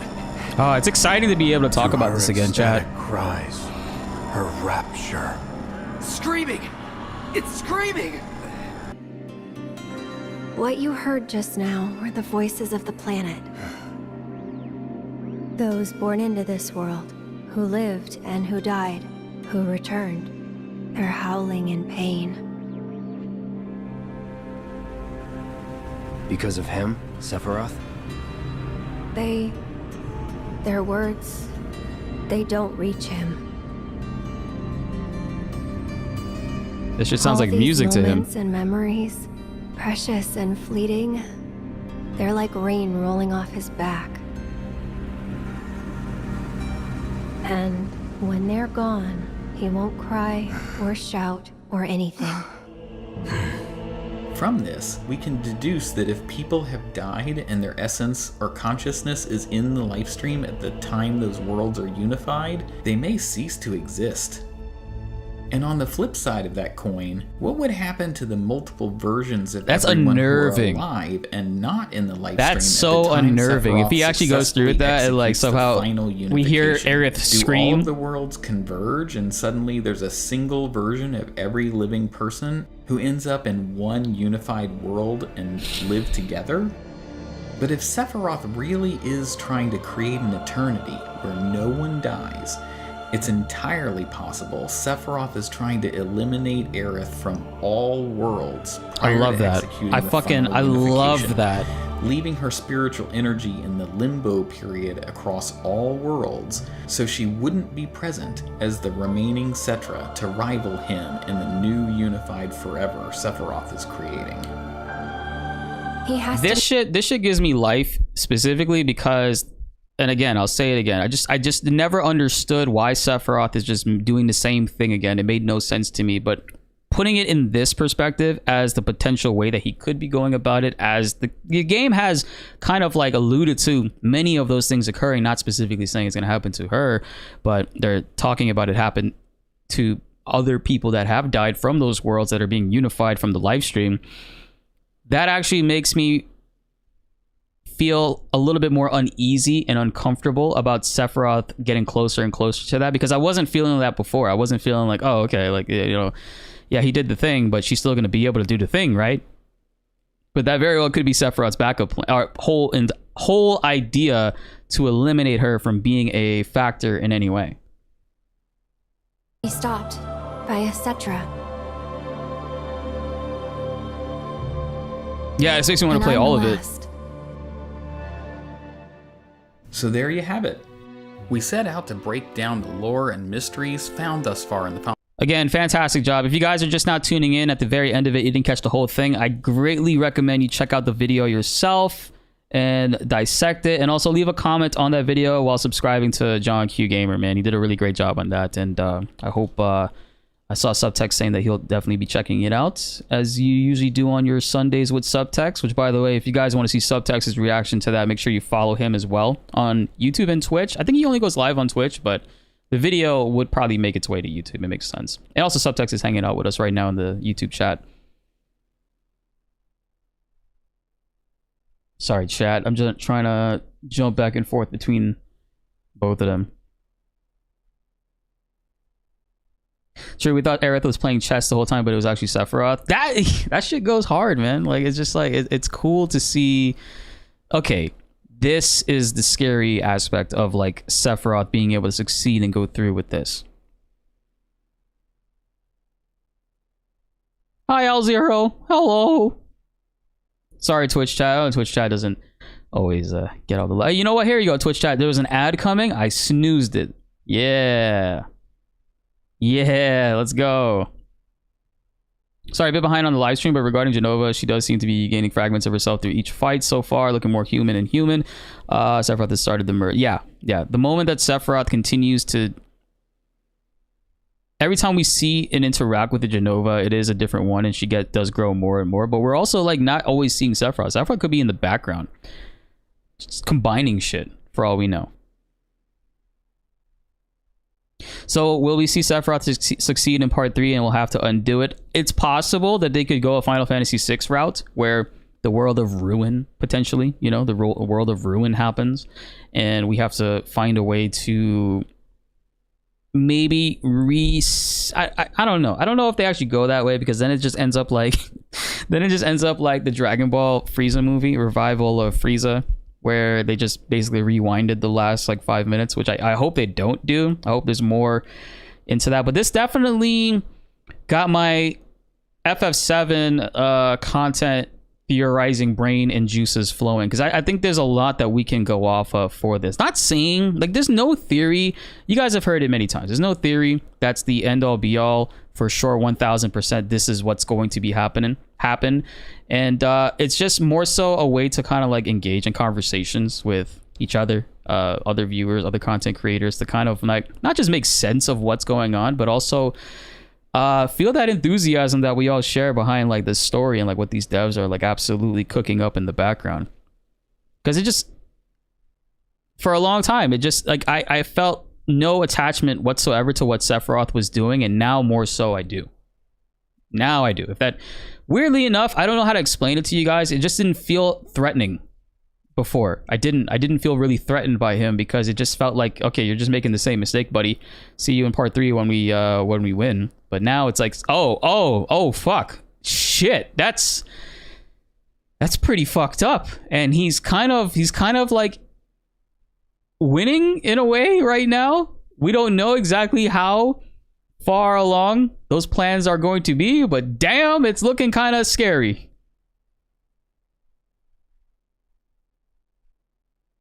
And also like the Cetra potentially being the who's to blame, chat? Who's to blame? The Gi tribe or the Cetra? You know, because like if the Gi tribe were able to obtain the black materia and were trying to use it to kill themselves, I don't think they were going to use it to outright kill themselves. I personally think the Cetra were gonna, the Gi were trying to use the black materia to blow up the fucking planet.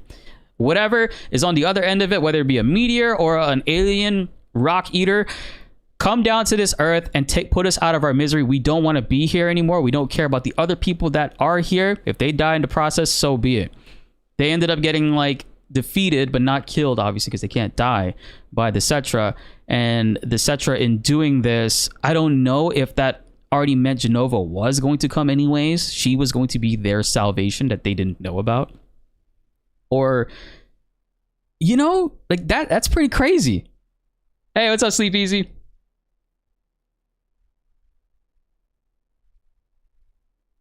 We're watching, we just finished watching this, but I definitely recommend you check it out, man. I would love to see your thoughts on this. My good friend John Q put together a really awesome video kind of giving the remake purpose. Like, this is why FF7 remake, quotes remake, why the remake exists, and sort of giving more reason for Sephiroth doing the Sephiroth things that he's doing. Highly recommend you check it out, man.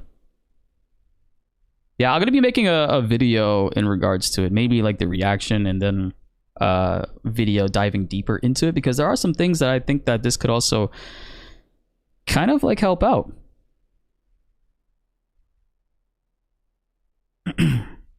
But this is the fun shit that I like about it. I like the ideas of this and like seeing different angles and talking with you guys amongst it. And by the way, did you guys get this man to over 100 subs? He's out of... Yo, John Q is over 100k subs right now, man. Thank you guys. If you guys really enjoyed this video, judging from the chat, you all did. I highly recommend, if you guys haven't yet, please check out his video. I know I keep talking about it, but I'm super proud of this dude. He went and he had this idea, told me about the idea, and I told him it was an amazing one, that he needs to do it on his own channel. And I'm on board with this. I am on board with this. Truth be told. Danny, I'm doing good. How about you, man? What's up, Zan? Yo, appreciate you all tuning in and hanging out, man. By the way, how many of you guys have been playing the Final Fantasy Tactics Remaster? I've been making a lot of content for that. We got a Beowulf guide coming up soon. And we only got a couple more years left to speculate. A little over a year, technically, since 2025 is almost over. Yeah. Yo, John Q with another 5 gifted, man. Thank you for that, dude. Holy shit. Thank you so much for that. What? Yo, major shout outs to John Q for gifting subs to so many people. Gifted a 10 earlier as well. And Josh Z, sorry, I have the notifications muted. I missed that. Sephiroth gained knowledge of the reunion because he spent 5 years drifting in the live stream after Cloud beat him the first time. Yeah, for sure. Sephiroth is also, like, it's very well possible that the edge of creation that Sephiroth goes to in Ever Crisis, I don't know if you guys have played the First Soldier, but Sephiroth goes to the edge of creation there. And I think that we can't see it because they're obviously hiding stuff, but there's a lot of knowledge and things that exist in resources that we can't specifically see why, but that Sephiroth is able to access and see from the edge of creation, which he was able to stumble upon. And of course, his first journey into the edge of creation didn't make him evil. Like, he wasn't evil going there. He was a hero. He actually had his first, like, I guess, big heroic moment when he went to the edge of creation. And I think that the planet or whoever was trying to choose him as the hero, and obviously he ended up not being it, and now it's trying to like work Cloud into that mix. And now whereas Sephiroth was in the First Soldier becoming that hero going to the edge of creation, the planet or Sephiroth himself is trying to do that for Cloud, because obviously now Sephiroth that we're interacting with is a completely different Sephiroth than it was before. You know what I mean? There's like 10 different Sephiroths, guys. Stick with it.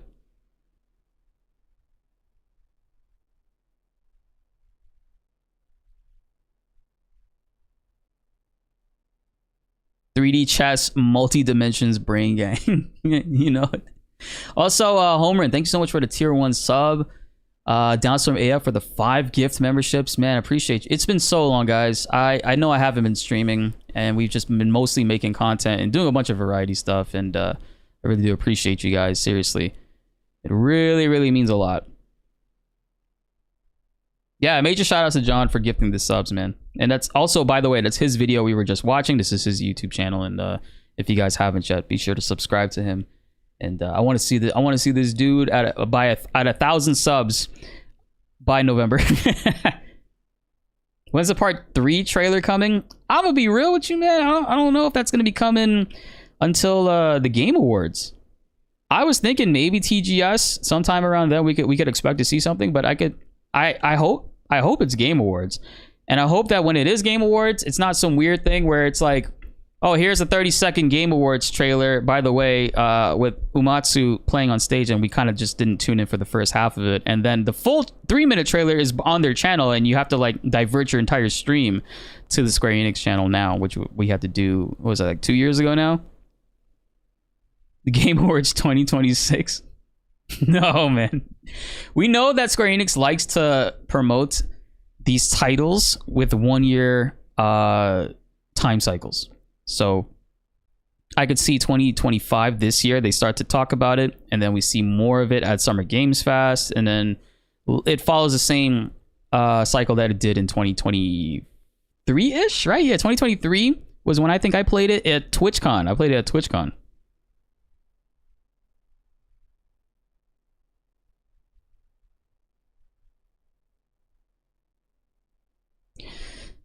They're gonna walk on stage, announce the teaser for part 3, and then pull out a gold Chocobo MTG card and rip it in half on stage. That would be insane promo, yo. They pull out the number 77 out of 77 Chocobo, the gold one. That's quite literally a quadruple 7, and tear it in half.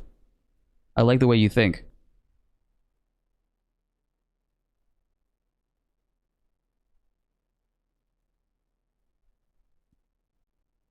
Sorry guys, I forgot to put on some musics.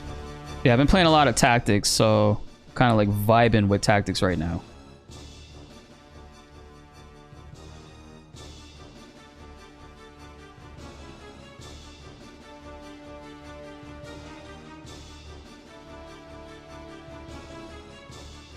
Do, do, do, do, do, do, do, do, do.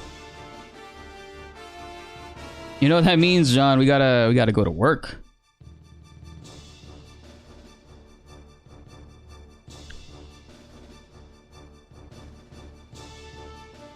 They have an Ever Crisis event going on now, right? I know the boba tea place was open, but I didn't see the roadmap thing that they were talking about. Man, today was crazy. And then like Expedition 33 had that drop.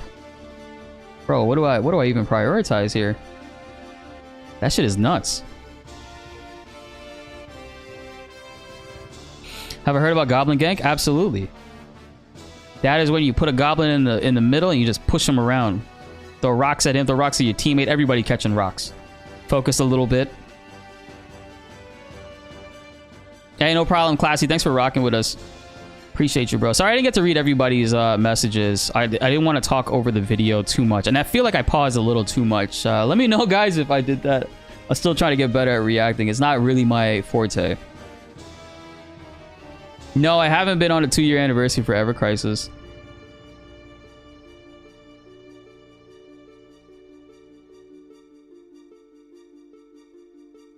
Do an event for the part 3 launch where it counts down to the game unlock. Oh god. And then he says 7 seconds to the end. It stops at the 50th. Yo, that would be. See, this is where marketing like is your strong suit, obviously. But that would go hard. It's all right.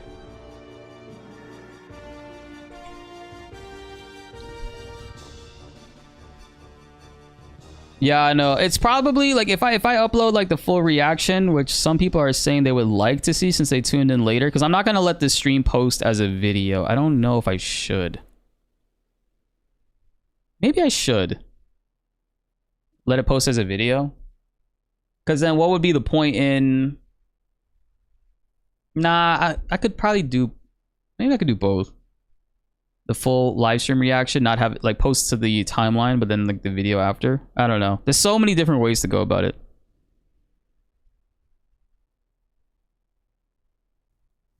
That's the legendary spoiler, Sten. Nobody saw that one coming. All right, let's put on some audio.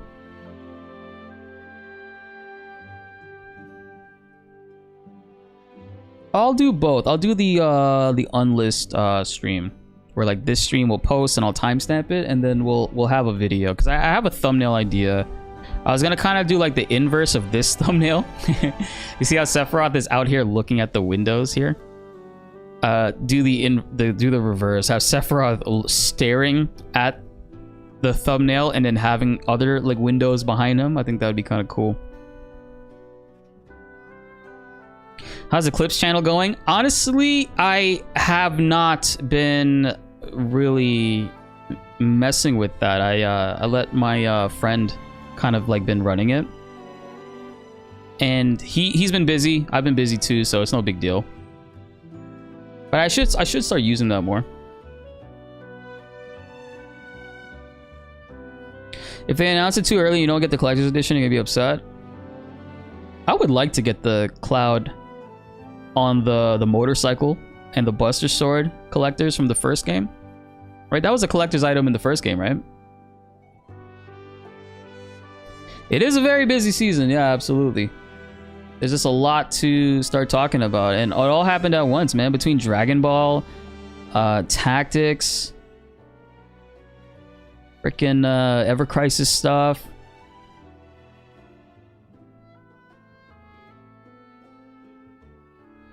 Yeah, I think the Cloud collectors would have to go behind me on like this table over here. Like, there's a table back here behind me, chat, that I kind of block, and we're gonna find ways to rework this. And I also need to get lighting for the back here, but let me actually, so you guys can see the full thing. Yeah, so we have the Square Enix Chocobo gift that they gave us. Yo, why did Bert just come out of my armpit? My YouTube plaque, Ever Crisis. Actually, no, this is not Ever Crisis. This is First Soldier, the MOBA when that first came out. That was like the package that they sent us, and a bunch of other stuff behind me. I think that's an original Final Fantasy Tactics right there. See some amiibos. I gotta put some LEDs on the Sephiroth.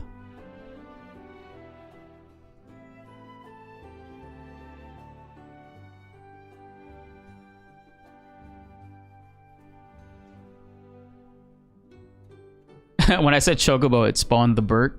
He kind of looked like a Chocobo too.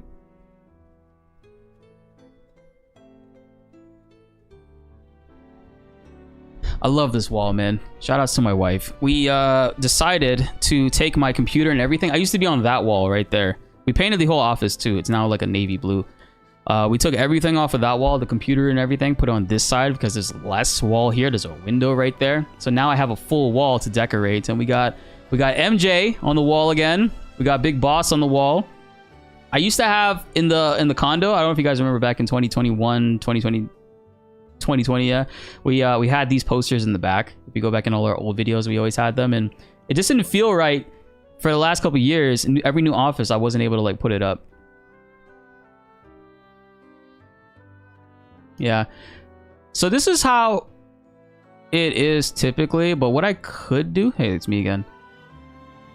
I could have my background sort of showing. Yeah, right there. I mean, what do you guys prefer? Because I'm not centered with the camera. That's another reason why I did the green screen, is because I'm not technically in the center.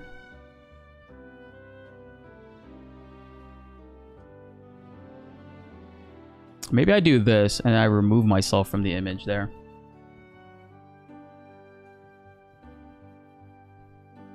Oh, and let me...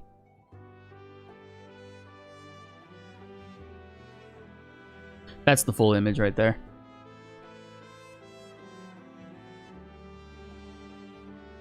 You know, it's funny. I didn't want navy blue. It was her idea, and she was right, as she always is.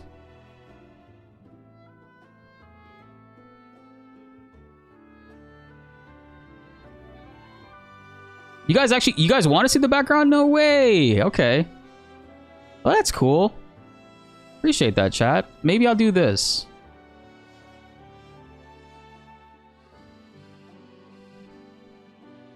Yeah, maybe we go about it that way. What do you think? I'm gonna get lights in the background. Right now I don't have any lights, so I was gonna get like a strip to go. It's 3 shelves behind me. Oops, wrong one. It's 3 shelves behind me with all my damn amiibos. Oh no, is that a dead pixel?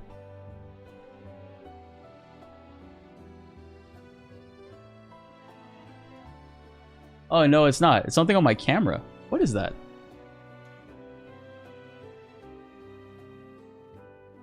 It's bothering me. What the fuck? I don't have a microfiber nearby.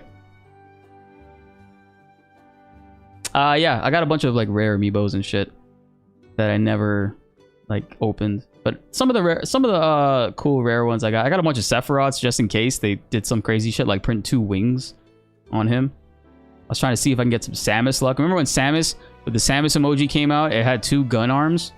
And that shit sold for like nine grand? I was trying to get 2 wing Sephiroth.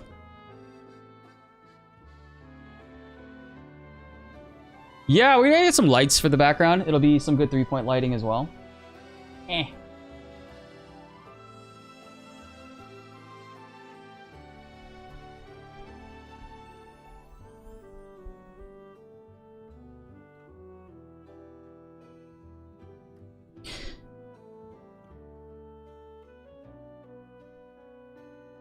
Where did I get that Tifa from? Oh, hold on.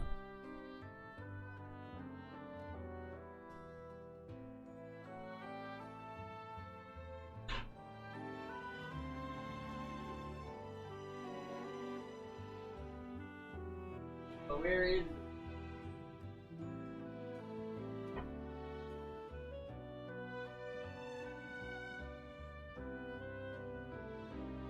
Can't find the thing.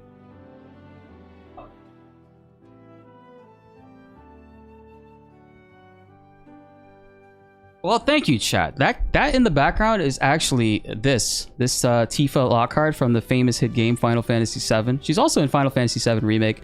Pretty good character. Oh, by the way, John Q Gamer got me this as a birthday gift. But yeah, thank you everybody for noticing my Tifa in the background. It does have a lot of dust on the bottom. I'm gonna make sure I clean that. But yeah, Tifa's hanging out in the back.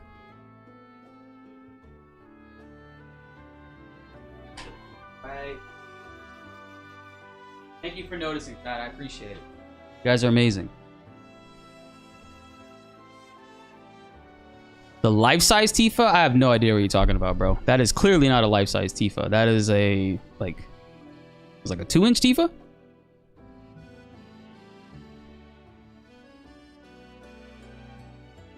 Where's the OG Tifa with the block hands? I don't have that, but Joshipu has that. I was at Joshipu's house in LA for Summer Games Fest, and he has every single one, I feel like. Cool. Alright, so maybe we'll incorporate this. I do feel like I'm a little smaller. But in future streams, we'll figure it out where exactly like the best placement will be. By the way, chat, if you guys haven't please consider hitting that notification bell on our channel. It's been non-stop variety that we've been doing. Let me see if I could... right here. On my channel, we've been doing a ton of variety. It's like all kinds of new shit, man. Between tactics, Dragon Ball, FF7 stuff is starting to make a comeback. Metal Gear. These giant platinum trophy videos. I did a movie that not a whole lot of people probably know about, which is kind of funny. This is an hour and 45-minute Final Fantasy VII Remake Platinum Trophy video that's just filled with jokes and non-stop hype. As a matter of fact, I kind of want to watch it with you guys, and I greatly would appreciate if you guys went ahead and checked it out if you haven't yet, because this came out at like a couple months ago, almost a month and a half ago. In 1997, a game called Final Fantasy VII changed my life as a child. Fast forward 23 years later, in 2020, the Final Fantasy VII Remake came out, and it changed my life again as an adult when it made our channel go viral and creating the amazing community that we have today. That hair looked horrible. I never got a chance to document our original journey through this story, and at the time with FF7 Rebirth on the horizon, I thought, how about we re-platinum the game together? We started filming this back in 2023 on a brand new account, which was fun to do live with you all. I'm hoping I can edit this together and get it out before Rebirth drops. I think I can. But tragedy is just going to be a little bit tedious. I do have to work my butt off for this. This is probably one of the biggest editing projects that I've ever given myself, but I think it'll be worth it at the end of the day. Unfortunately, I lost all of that footage when we moved last year, but I did some digging and we were able to recover it. All we had to do was rewrite the script, and now I'm happy to bring you all on our journey and start off a new series for our channel. This is the re-platinum of Final Fantasy VII Remake. Woo! Yeah, brother! The one shot. I got robbed! Are you kidding me? I got stunned right there. This game be robbing. I don't know about you guys.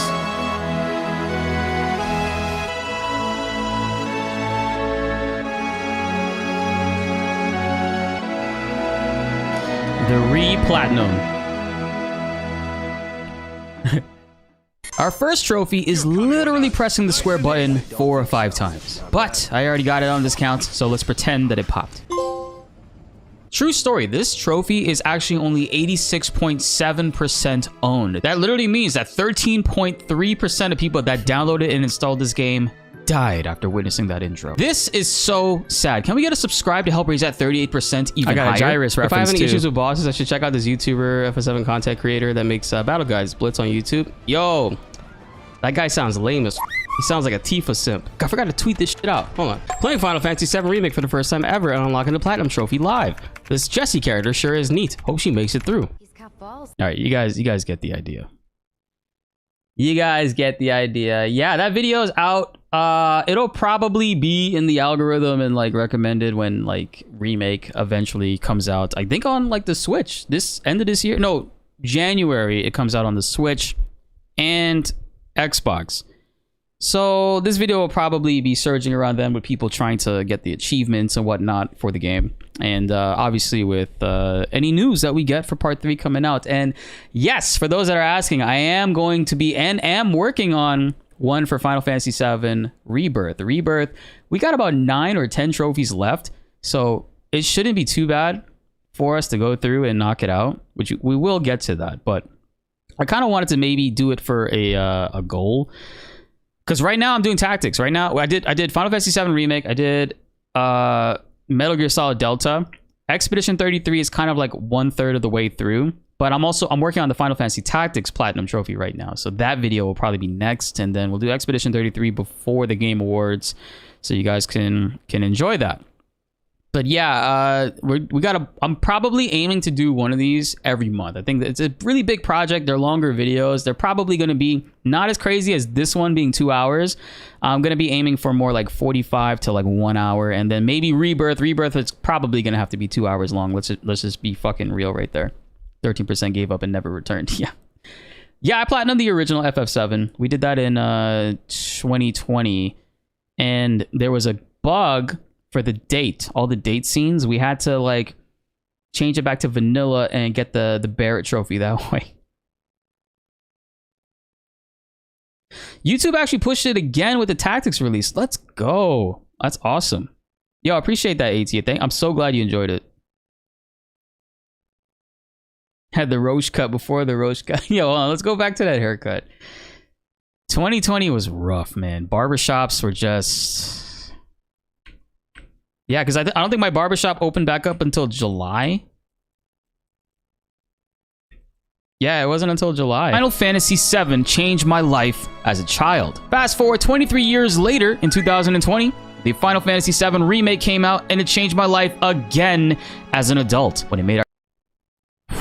Fuck.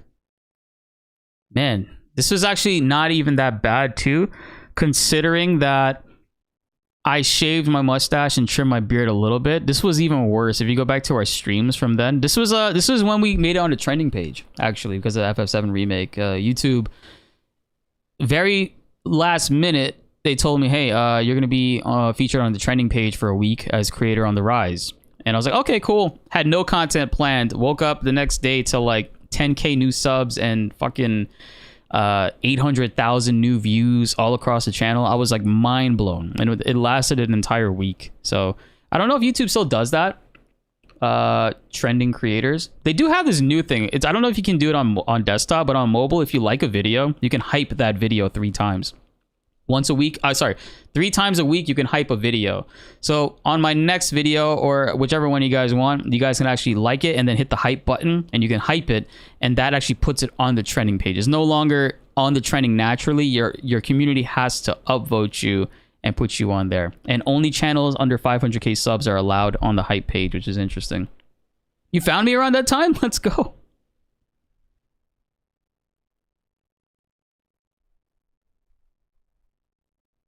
Yeah, there's a new hype system. You can't do it on desktop, though. You can only do it, and it has to be a video from, like, within the last 7 days. This should be your profile picture? Never. Again. Never. Hey, what's up, Brian? Yo, I appreciate that, man. I will be... we're definitely going to be... So what I'm going to do, chat, is I'm going to let this stream post as a video to the timeline and timestamp it and whatnot for you guys. But we are going to also... We'll probably make a shortcut version of it to post as a regular video, but not like immediately. I want you guys to go check out John's video because he absolutely deserves it, and really do appreciate him letting me react to it on the channel and stuff. Get you trending soon. I actually, first time I was trending was Remake. The second time I was trending was last year for Dragon Ball. This specifically, this video, funny enough, this Dragon Ball video, Do This Now. This one, the first 3 videos I did for Dragon Ball Sparking Zero were on the trending tab, and then that game died like 4 days after that. The guide's got you through hard mode. Let's go, Orby! You are the GOAT.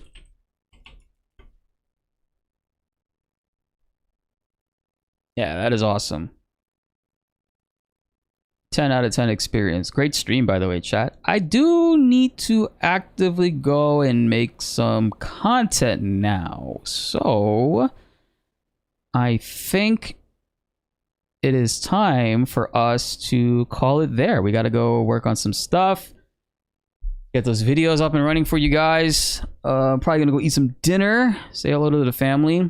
And I think in the meanwhile, we're going to raid Tiffany Lockhart. Tiffany's live right now. She's playing some FF14 as she usually does. So we'll raid her over on the Twitch.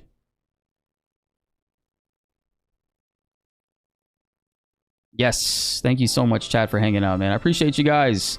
And again, major shout outs to John Q Gamer. If you guys haven't yet, please check out his video. It is a banger.